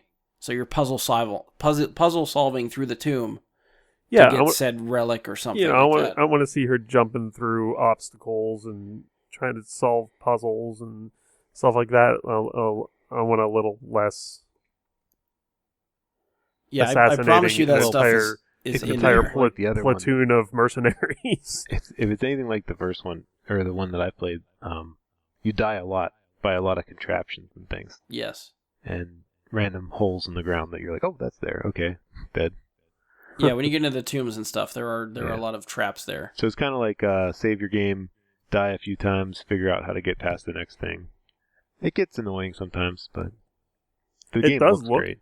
It does. Graphically, it looks, like it's a pretty smooth engine. Yeah.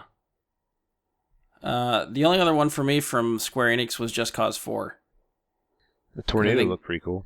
Yes, there's tornadoes now. Like it was crazy enough before, and now they're adding weather effects. They're going to destroy the environment too, that you have to play through and get around. Like that's going to be insane. Those games are just straight up crazy. Like they know they're crazy and they play into the crazy, and I love everything about it. It looked too crazy for me, but I've never played any other Just Causes. The tornadoes did look really cool. Yeah, Just Cause 3, I think I seem to keep seeing it on sale. I bought it maybe around Christmas time, and I've played it for a little. I still never beat it, but they just drop you into an island and just basically like, okay, go to town. Like there's missions to take, but you can just commandeer like anything and use it to destroy everything. And most of the stuff you have to do is to destroy enemy installations to try to take over run the coup to take over the island to dethrone the leadership. So the point of the game is just to cause destruction and blow shit up. And they do it so well in that game, it's just really, really fun. Yeah, it's kind of like if Far Cry was totally not about stealth at all. Yes, yeah. It basically would be the same kind of game. So between the tornadoes... Run and gun, huh? Oh, yeah. And they overhauled that whole tether system that he has. They said that actually did look pretty cool, where he was like tethering a whole bunch of automobiles together and hanging them from a building and stuff. That looked pretty cool. Yeah, they brought the tether in, I think, with the last one a little bit more. And then they added like the wingsuit and stuff like that to give you a little bit more maneuverability just getting over the island and stuff like that. So that looked really cool. They're saying they're making the enemies harder and different types of enemies in Just Cause 4 that are going to give you a little bit more of a headache. So that's good, because I think the AI in Just Cause 3 is, they're just like, they stand there until you shoot them. So the enemies aren't that difficult. They're just numerous, I guess, which is what causes a problem. But if they're a little bit more tactical and armored up and give you a little bit more of a challenge, that could be really, really interesting. And this one comes out before the end of the year. It comes out in December, so I'm curious to see how this one turns out too. All right, do you want to move on to Was there Ubisoft? any? I didn't see any. There was no Final Fantasy anything. Nothing. They had something for Final Fantasy Online, but I haven't been keeping up with Final Fantasy, so that did not hit my radar. Final Fantasy Online, that doesn't really. Yeah. Okay. Yeah, I didn't see like a proper Final Fantasy thing. Okay. Should we slide into Ubisoft? Sure. Ubi. Anything from Ubisoft? Oh, this is your other pirate game, Andy. Yeah. Skull and Bones. Yeah. Looks pretty cool. Looks uber complicated. Yeah. I thought it kind of has that feel to it, like we were talking about with the crew and stuff, where you don't get to really be a pirate and walk around a ship, because it's more of a strategy-based game where you're controlling the whole ship at once. Right. Like, your character is the ship. Yeah. Yeah. That's what I couldn't really tell. If you play multiplayer, is it just you captaining your ship and then like you play with someone else who is captaining their ship, or is it someone's at the helm, like Sea of Thieves, someone at the helm, someone at the cannon, someone doing the sails, someone on lookout? No, it looks like everyone has their own ship. Yeah, everyone is the ship, basically. Yeah, you are the ship. Yeah. So all right, you get to say when different. you get to say where it turns, weighs an anchor, sails, cannons, boarding, all from your little command post or whatever. Because it's supposed to, it's the engine from Black Flag, right? That's what I think. I think, yeah, they took the ship combat and sailing mechanic from Black Flag and sort of spun it into, that's the old Assassin's Creed game, Black Flag, and spun it into their own type of game, which is where Skull and Bones comes from. That was what I remember reading about last year or the year before. Yeah, because we talked about this last year. It was last year. Sorry, you're right. So did they postpone it again, or? I don't know if it ever really had a release date last year. Like, they just announced that it was coming and they showed a little bit of it, so we're seeing more of it this year. So it still might be. I don't even remember actually if we saw a release date. Yeah, I think it's like real simple though. Almost like you collect the loot from the water just by driving over it. Well, that's how Black Flag was too. Yeah. So I don't know. I think I've got my pirate fix. The thing I like about it is it's I really like Sea of Thieves, but it's a little cartoony. Mm-hmm. Yeah. And this one looks like it's a little more video game realistic. I don't know how to describe it, but right. So it looks a little bit more adult. Yeah. So do you have a preference between the two, or do you want to try to give this one a shot before you make the call between the two? Yeah, I would want to try and play both of them. This is another one of those ones where I'm confused as to what the multiplayer part of it is, because that in the trailer they show that Portuguese war galleon coming in on them, and then he sees other players and he's like, "Hey, help me!" Yeah. And then they all gang up on this Portuguese man of war, and then they all start killing each other. So I'm kind of confused as to if you can allow that to happen, or if it's like Sea of Thieves where you see a ship and you're just like, fuck them, and you just like start blowing the shit out of them. Well, that's always the what everyone seems to be curious about when you start talking about online games and how all these you can have random players enter your game and stuff like that. It could go. Everybody has the best intentions when you're talking about modes like that, but then when you actually get online and play, everyone's a dick. Oh yeah, I mean, Sea of Thieves was almost unplayable for me because I had never really played it before because of the griefing. Yeah, and I'm not a really good gamer, so like a lot of people were killing me consistently. So and there's no reason. It's just because they see you and we must kill you. That's because I'm assuming they got bored or whatever, and they're like, I'm going to kill this guy over and over and over and over and over. It really depends on like, for me, in pretty much any game that I play multiplayer, I try to do a looking for group, just to find somebody that's looking to do the same stuff as I am. Yeah. Yeah. I usually just try to solo all that stuff, and that doesn't work out real well for me. So I guess I need to do a little bit more planning on that aspect. Me and you can play sometimes. Sea of Thieves, we can do a looking for group and find a couple guys to go play on the ship. And if you have a good crew, you do well. Even if someone comes after you, then somebody will drop off, and you can board the people trying to follow you and stuff. Like, it really sucks whenever you have a bad crew and you have somebody who's following you who just wants to kill you, even if you don't have anything. Yeah. Because then what happens is they'll kill you, and then they'll find you again when you respawn, and they'll kill you again. So it really just comes down to, if you have a good crew, then it's not going to be worth their time, because they're going to be like, wow, we're getting beat up too. Let's just leave these guys alone. So really just you have to find the right people, and I think that goes for any game. Yeah. I think part of it with Sea of Thieves too is just maybe just the lack of content. Like, there's nothing really better to do than to just kill people over and over again for some of these players. I think what happens is you get like what you said, griefers. You get people who all they want to do is PvP, which it can be fun. I would think that if you had a whole crew of people that all they wanted to do is PvP, that would be fun. But to the people who are just trying to make some gold to get some cool clothes, they're going to think that's griefing. In reality, it's a pirate game. It's just the way it is. Yeah, I understand that. Sometimes I just want to log on, find an island, look where the treasure is, kill some skeletons, and go back to the and I don't know if you've had bad luck or something, but I find that that's doable very often. I mean, I got the 20 chest achievement, so I've had some sessions where, you see another ship, they leave you alone, you leave them alone. That's fine. And then I've had other sessions where I'm like, good God. So, but then again, I try to solo it, or me and Em will try and play together. But it's a 2-man crew's not going to survive against the galleon or anything, so. Yeah. But yeah, I'm looking forward to this game. Curious to see what it's going to be all about. Never played Black Flag, so it'll be like an entirely new experience for me. I feel like you could probably find Black Flag fairly cheap now, since it's probably a couple years old. Like, if you wanted to give that game a go just to see what the ship combat stuff's like. I'm sure I could probably get like Game of the Year for like $5 at this point. Yeah. So if you're that curious, I'd say between now and then, because I don't really know, again, when this Skull and Bones comes out, that in the meantime, if you want to give Black Flag a shot and play the ship combat stuff and see what you think, and if they port it, from that into Skull and Bones, then you might actually have a little head start of what it feels like and what you think. Was the combat the same in Rogue too?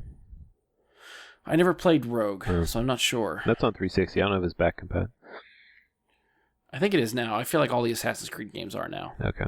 Because I have Black Flag.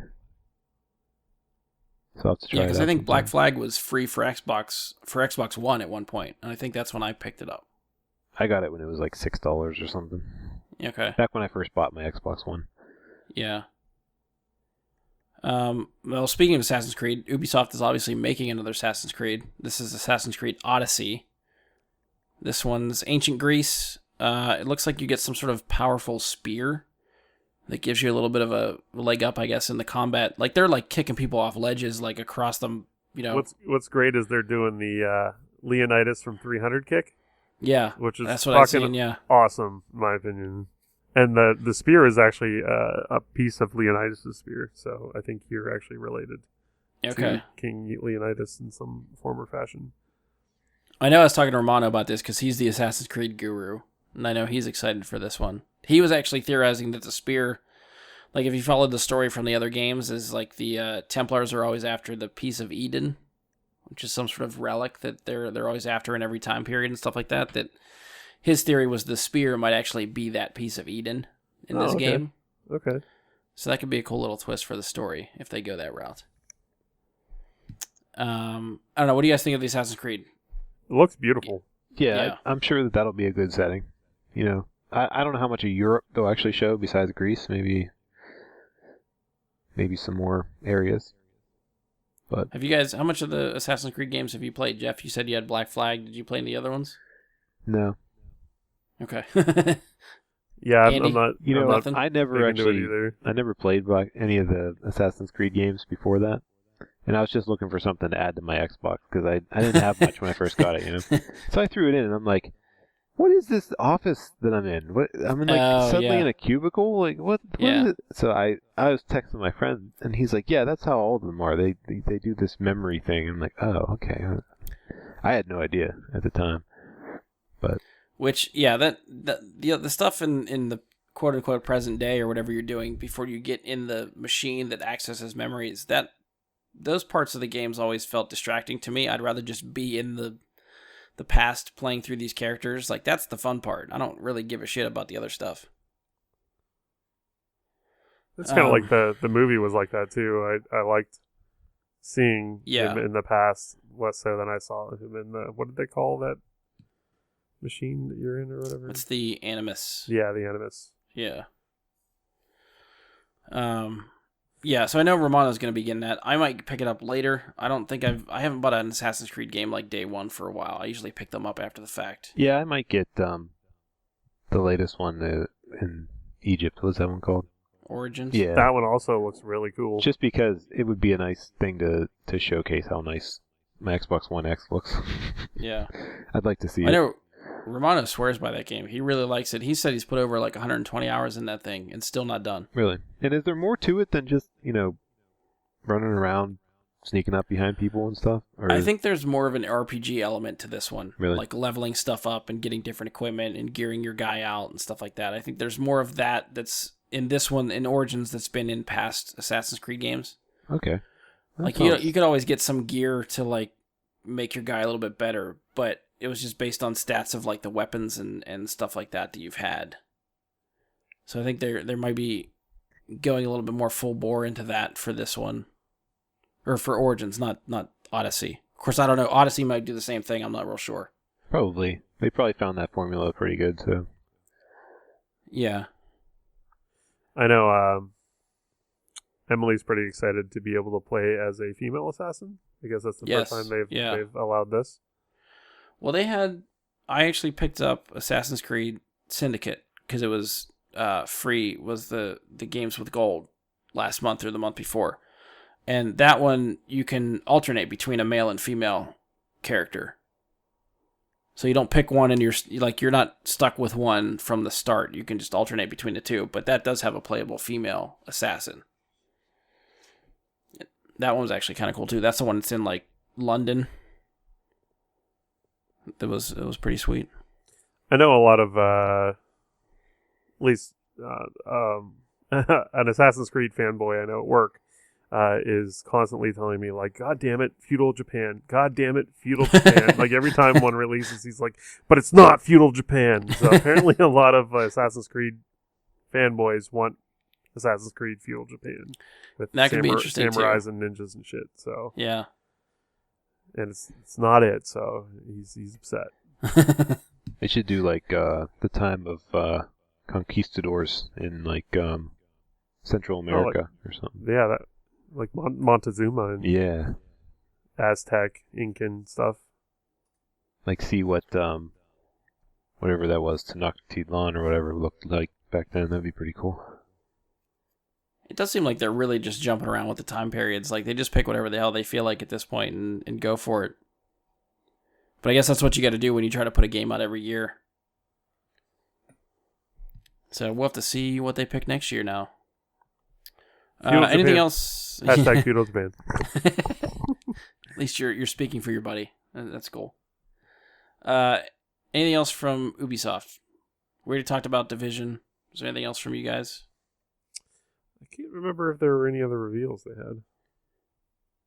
I had two more that I listed. I've never played Were the those first the one. really weird ones? Maybe, I don't know. Maybe. Beyond Good and Evil 2, I think, looks cool, even Yeah. though I've never played the first one. It does That look looks cool. pretty insane. It makes me want to play the first one. The first So- one was a fairly old game, wasn't it? Yes, that was, I think, original X. Was it Xbox or Xbox Well, 360? What is the point of the game? Is it some kind of combat? What is it?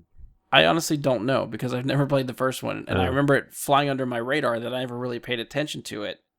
But I do remember hearing people really enjoying that game. I just never took the time to look into it and try to play it. And even the trailer that they've showed for Beyond Good and Evil 2, I don't know what the gameplay's like. Yeah.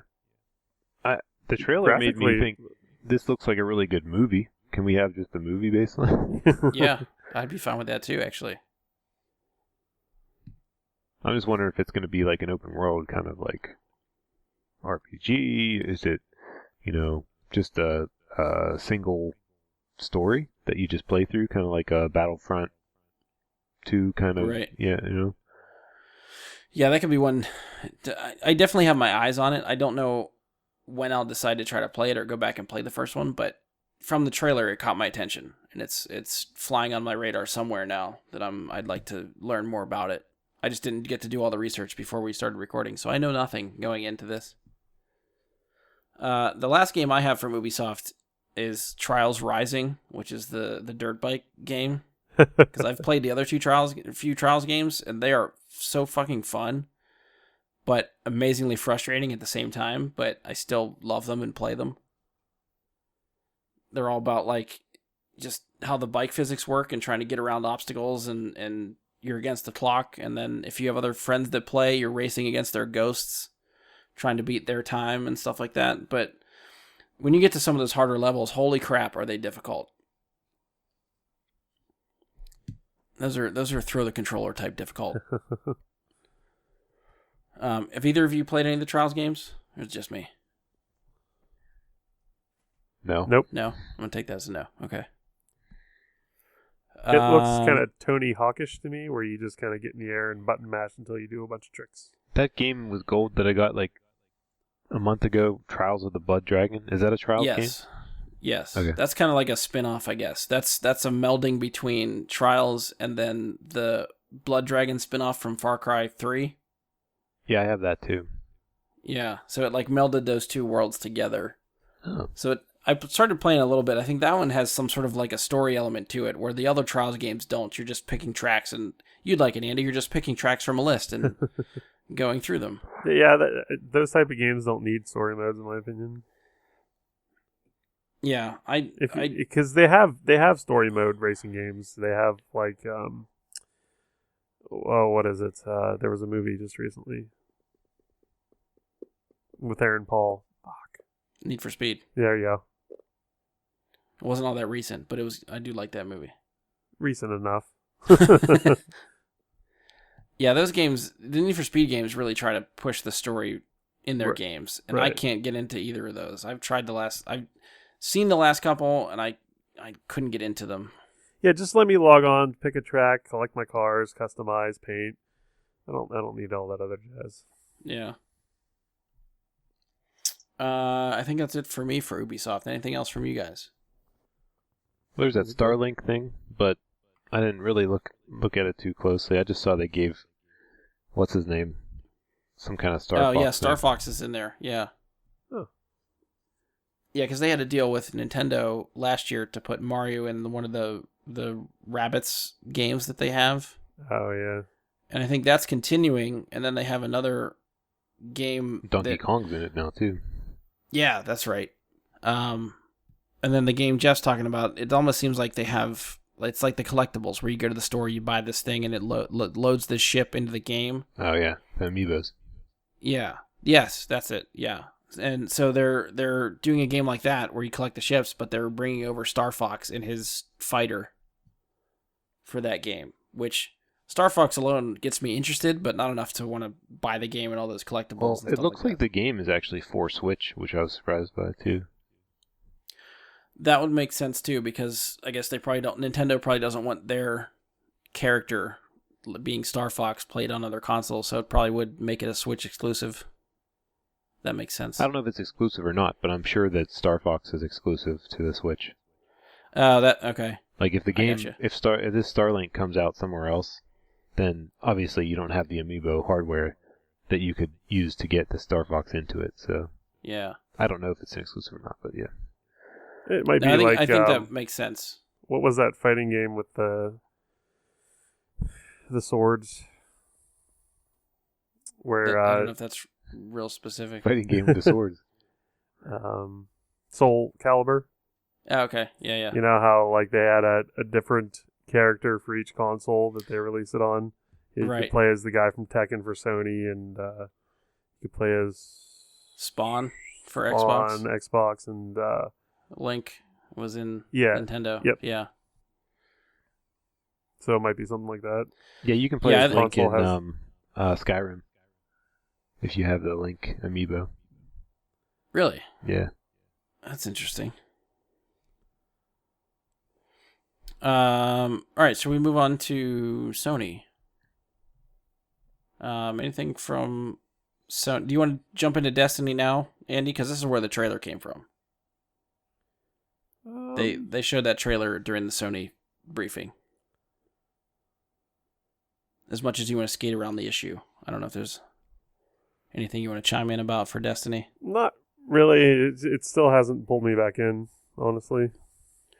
Does the stuff you've heard about this next content been enough to get you excited, or no? You still Pretty hesitant. okay? I feel like I got sort of burned on 2 and Osiris, so Yeah. Like I said, I will say I think Warmind is better than Osiris. So I think if you're looking to jump in, Warmind might give you a little bit more of a hopeful outlook on the game. But this Forsaken DLC that comes out in September, that's the one I think that's going to overhaul the game, kind of like Rise of Iron did for the first Destiny, that really changed up some of the dynamics and made it a little bit more accessible and fun to play. I feel like Forsaken's going to do that. So we'll see what happens. The trailer looks like they're going to kill possibly a major character, which I'm not happy about. So I'm surprised they put that in the trailer. I thought that'd be a really fun story reveal, just playing the DLC and to see that kind of happen and shock everybody. But whatever. I mean, I guess they've got me. We've talked about interested. it in movie trailers before. Making a good trailer is an art, and some people are really bad at it. Yeah. Yeah, it's. I mean, they've got people talking about the game. I will give them that, because immediately after that trailer happened, like social media was like, "What is happening? And why are they doing that to that person?" So they've definitely got people's interest. Whether or not they're going to, boycott the DLC because of that, or like they want to get in there and take out the person that possibly killed this other person, we'll have to see. But yeah, I'm still on board for the game. I still play it. I think this will definitely give me another excuse to jump back in. I haven't decided if I'm going to pay like the $70 or whatever for the annual pass, or if it's going to be just the $40 for the straight first type of content. That'll be a decision for future Brian to make. Anything else from Sony for you guys? Spider-Man looks awesome. Yeah, it does. Yes, it does. Who I'm the jealous. hell was on the helicopter? I don't know what villain that is. I only know the name. I don't know too much about him, but I think that's Mr. Negative. I don't know. I've never. Yeah, What? I don't know what part of the comic he's been in or anything. I haven't seen him in any type of like animated series or anything before. I think he's got to be a newer villain, because I don't remember him from other Spider-Man things before. Me Is he neither. like one of those guys that you go to a restaurant and they're like, "This place sucks"? Just a pessimist about everything. But yeah, the game does look amazing, and I'm not going to go out and buy a PlayStation Pro, so I'll probably never play it, which is sad. But I do, between this and Last of Us and Uncharted 4, there are definitely games that I want to get a PS4 for. Yep. I just don't know when I will have the money to get one. But those are definitely on my list of, if I get one, those are the first ones I'm getting. Last of Us, the gameplay that I saw, it didn't look anything better than some other stuff that I've seen too, But I will say that the story seems like that's what everybody talks about with Last of Us. So Yeah. That's why I would play it, would be for the story. Right. The I was story... impressed though with the gameplay in one critical part. The way she dodged the knife whenever the guy would come at her, and she would just be like, I was pretty impressed. It was pretty natural looking. Yeah. I played a little bit of the first one, and the mechanics to me were like super ultra clunky. Oh, really? Yeah, it made it. nigh unplayable for me. But I kept playing for a while because the story was so good. Maybe this will be an improvement on the one complaint you had about the first one. It could be. I mean, that's what I hear about the game. I don't hear a lot about like, oh, it plays really well. I hear about how good the story is. Graphically, it looks nice too. Yeah, it was kind of like it was the game that came with my PS4, so I was like, "Ooh, play it!" And I was like, "I heard great things about this and zombies," and it's just like, "Oh God, well, this is hard." You know what was interesting about that preview or the trailer? There really weren't any infected people. It was all No, they didn't. I think they all died off. They didn't show any of that. So maybe this is sort of like the most dangerous thing is other people now, and not the infected. Well, that's kind of what The Walking Dead's all about now, isn't it? Yeah. Yeah. So I think those are both on my list. The other one that stood out to me was the Resident Evil 2 remake. Yeah, that was pretty gory. Looked really cool. I was confused by the developers that were showing it off. Kept calling it not a remake. If it's not a remake, how is it Resident Evil 2? I'm confused. Yeah, This is an entirely new game, Resident Evil 2. No. Yeah, I don't know where the terminology is getting lost, but it seems like, from what I understand, it's the same exact story and environments and stuff as Resident Evil 2. They're just revamping like the engine that it plays off of and the camera angle you use to go through it. So it's not like the top-down locked camera of the original Resident Evil 2. So it's a remake. Maybe they meant, that's my understanding. But it's not a remake. It's totally a new game. Maybe they meant it's not a remaster. Oh, okay. Maybe that's what they meant. But that's not what they that it is actually a remake. Like they made a game again, it's a new game. I think it's one of those things where they're probably thinking in their head, like, well, we built this from the ground up on this new engine. So to them, it's not a remake. It's something new that they've built from scratch. They should have been defending this is not a remaster. Yes, that makes more sense. I wouldn't have had, it wouldn't have been Mr. Negative or Captain, what was his name? Professor about Negative. It, but yeah. But yeah, I think, Resident Evil 2 is one of the most requested games that they've had remade. So the fact that they're finally doing it and bringing in like the shooting mechanic and camera angle of Resident Evil 4, I'm all for this. Resident Evil 4 was, in my opinion, the trophy. Yes, I agree. And did you notice that, unlike Resident Evil 4, you can aim and move at the same time? So that is a big step in the right direction for that game. The only other thing that I think I have written down is what the fuck is going on with Death Stranding. Yeah. I have no idea what that game is about. That's pretty much enough said right there. Yeah, it was ultra creepy. With the umbilical cords and the babies and yeah. It looks really, really pretty, but I have no idea what the hell's going on or why. Yeah, they made what is his name? Norman Reedus look awesome. I mean, he looked like he was straight out of Walking Dead. Yeah. That's all I got. I don't know if I'd ever play that game, but I look forward to hearing about what sense does this make. Like I will be very happy to read all about the story and spoil it for myself, but I'm not playing that. This is not happening. It'll be one of those things I watch on YouTube, someone else play the game, and get really confused as to what the fuck's going on. Speaking of confusing, that other game that you had listed looked ultra confusing as well. It was kind of Inception-y. Oh, was that like Control, I think was the name of that. Yeah. Yeah, that was from Remedy, the guys that did Alan Wake and Quantum Break, I think. And Max Payne. Oh, they did, yeah.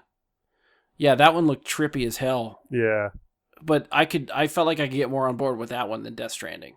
It looked like the character you play as, the woman, almost had like godlike abilities, like she was like floating or like Force. She looked like she was a Jedi or something. Yeah, she was definitely like throwing stuff across the room and floating with, at the same time. Telekinesis. Like, yeah, it looked. I don't know, like pretty slick. Confusing. And I'd seen but slick. some other gameplay where like she almost brings up like a force field, like she tries to block incoming fire, and you see her like kind of like duck down a little bit, and like it just rips some of the pieces off the ground beneath her, and then like it comes up in front of her to block incoming fire, which that alone looked really fucking cool. And the gun that's like constantly moving, that was crazy and cool. So, I don't really know anything about that one, but that one looked pretty interesting too. And I'm hoping, the other thing I had a hard time trying to figure out from Sony's conference is I don't know what Sony's exclusive games are and what are for all systems. So like this Control game, I don't know if that's for Xbox as well or if it's just for PlayStation. You would think that since they didn't say, that it might actually be coming to other places like PC. Well, I don't think they said anything for the ones we know are that are exclusives, like Last of Us and Death Stranding and Spider-Man. I don't think they said anywhere up front that those are exclusives. Yeah. Like Microsoft made it a point every time they showed a trailer. This is Xbox exclusive or world premiere. Microsoft's the one with something to prove, whereas PlayStation already has the exclusives. So that's true. Microsoft wants to be very, very upfront and honest and say, "Listen, this is going to be exclusive," so that our shareholders are like, "Hey, awesome." Right. Whereas Sony's like, "Yeah, you guys know what's up." Yeah, Sony's still winning that race big time, so they're not too worried about it. So and I feel like Sony didn't really cover any of the games or anything from any of the outside non-exclusive developers, as which like Microsoft had like Ubisoft games and other games kind of like melded into the Microsoft presentation. Yeah. That's true. They did stick to so maybe most of these or all of them are exclusive. Yeah. Yeah, see, that's a little bit more reason why I need to get a PS4 then, because some of these games, like that Control game, I think looks really interesting, and I'd like to give that a shot, but I was kind of hoping that was going to come to Xbox, and I'd be able to play it. Yep. So, all right. I know Andy's trying to get out of here. Anything else for Sony? Nothing else? All right. Nintendo's the last one. Andy, I don't know if it's up to you if you want to stick around a little bit for Nintendo or if you want to cut out. I don't know that there's a lot to say about it.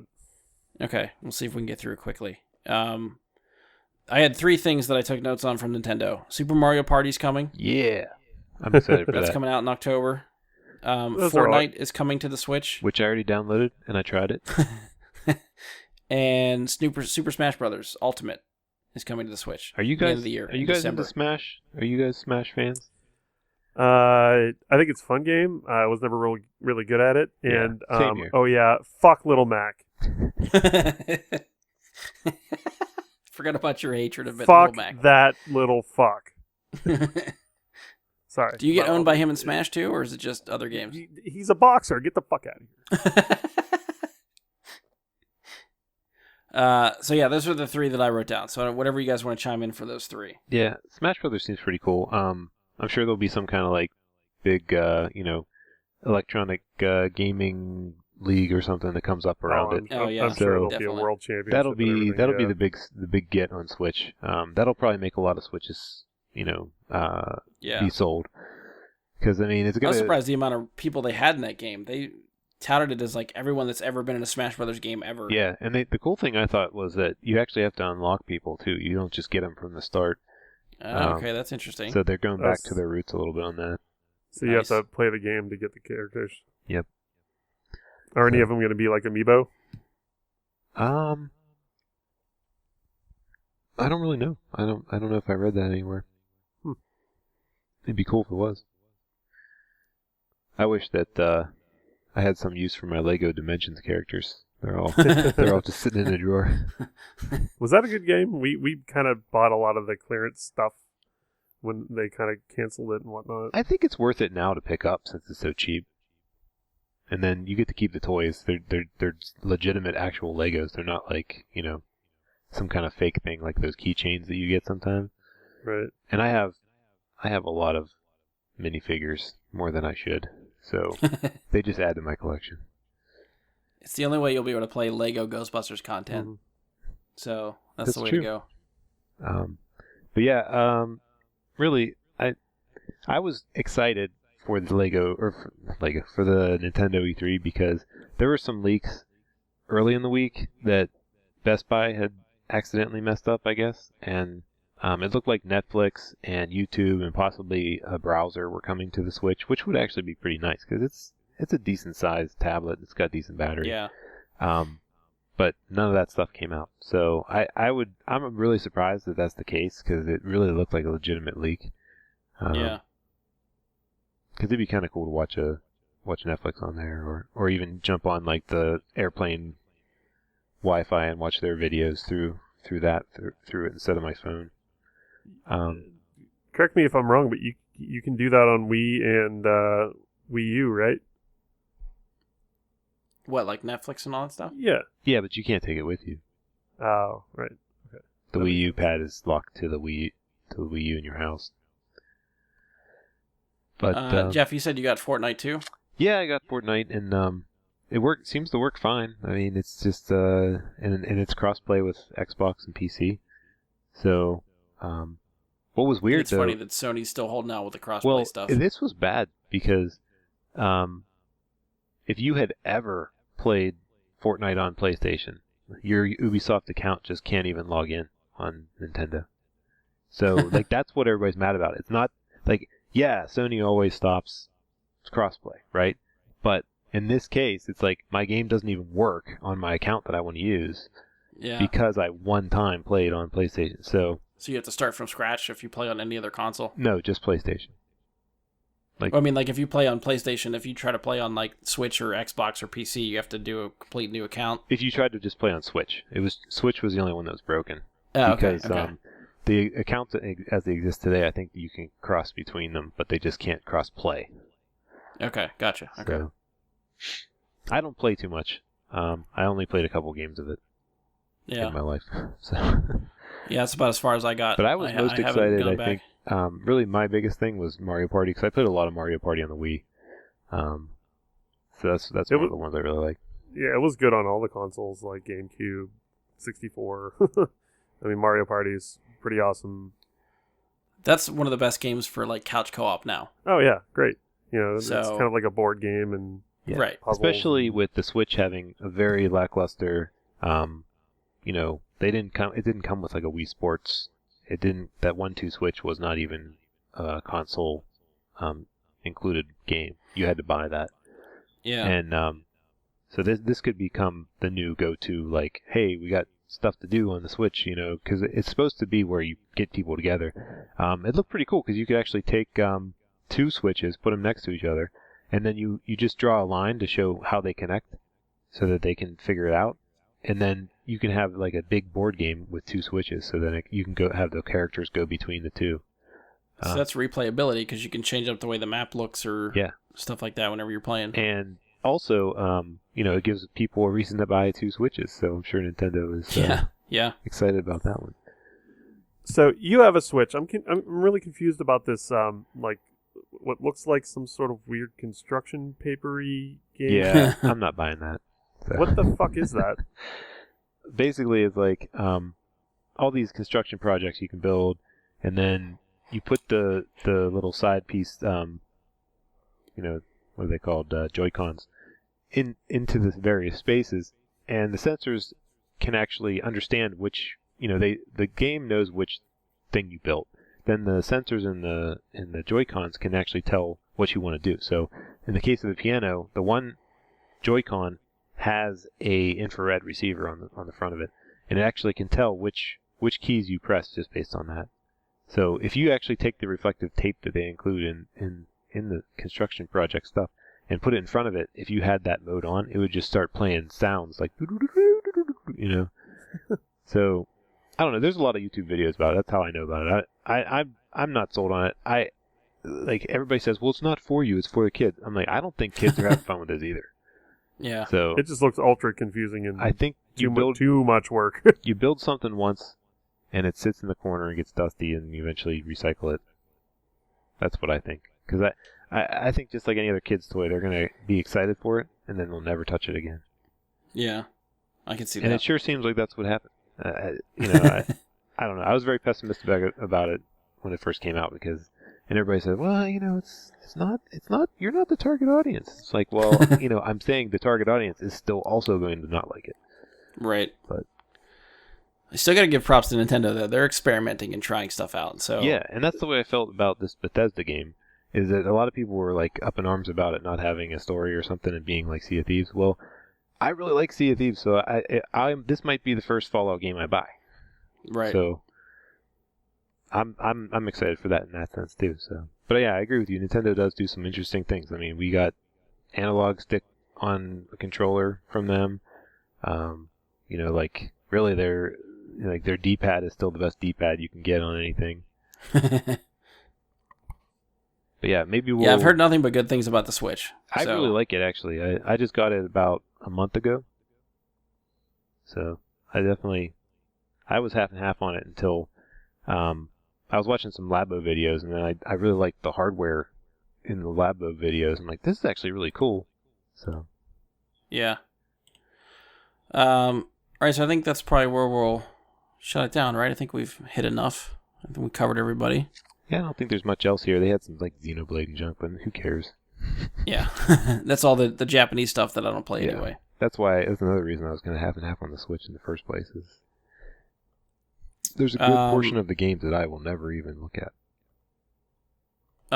Really quickly, Andy, before you go, we'll just end with this one. Do you want to pick like a winner, quote unquote winner for you? Something that really stood out that you were taking away from E3 to look forward to in the future?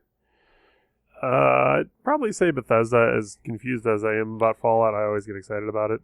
And Okay. I'm pretty excited about Starfield and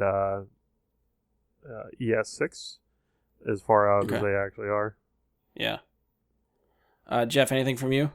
Well, I'm really excited about Halo. I've always been real excited about every Halo game that comes out. So, the thing is, that's going to be like a year and a half off at the least. Yeah. So, I mean, obviously, I was most excited for Xbox and Nintendo because I actually own those systems. Right. I watched some of the PC stuff too, but yeah, like I think as far as most people being excited, I would say that it probably is. It's probably I think the Xbox show did pretty well this year. I think that they were most improved because I think Microsoft really showed they have an effort here going to have new exclusives going forward by creating a studio and buying studios. And then they do have some great IP. I mean, they've got Halo, they've got Gears, they've got Rare, who is announcing new stuff. You know, I would think that Rare is not going to be only Sea of Thieves. I bet they'll probably make some new stuff at some point too, something new to announce for next year. Well, they were on the Battletoads. But yeah, how awesome is Battletoads really going to be? I'm half and half on that too. But yeah, like though Sony, you know, they've got their quote unquote like must-haves. I think that they're losing ground, and I think Nintendo is playing to their audience as well. So I thought this was a pretty solid E3 all around. Yeah.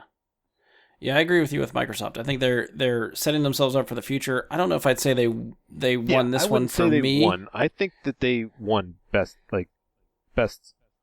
improved, like most improved. Okay. Yeah. For sure. Yeah, we'll see what they do in the next couple of years. Obviously, these E3 conferences always work better when someone has like hardware, like a new console to announce. Those seem like when they do the best. Just talking about games, it's hit or miss. Microsoft, I think, had a lot of stuff I'm looking forward to, like Halo, and it's the only one I can think of off the top of my head.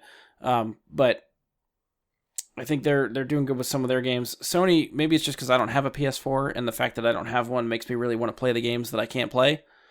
So to me, a lot of the games I think look better for Sony that I'd like to play, but I'm still looking forward to stuff from Ubisoft. Like Division looks awesome. I think Just Cause 4 from Square looks awesome. I'm looking forward to Battlefield 5 from EA and more content from Battlefront 2. So there's a lot of stuff in there, but if I had to pick like a winner from the conference, I think I'd probably go with Sony just because I think the game stuck out to me more. But again, maybe it's just because I can't have them that's why they stuck out to me more. I don't know. Forbidden fruit. Right, exactly. And Spider-Man. And Romano's never going to let me hear the end of that fucking Spider-Man thing. So, yeah, still sucks. But it's now become a life goal to play some of these games. I have to get there eventually. One thing that really stuck out to me here is though, some of the most exciting things coming out are single player story driven. I mean, we got the announcement about a new Star Wars game like that. We got all of Sony's really good exclusives are going to be single player story driven, even like Spider-Man and stuff, you know.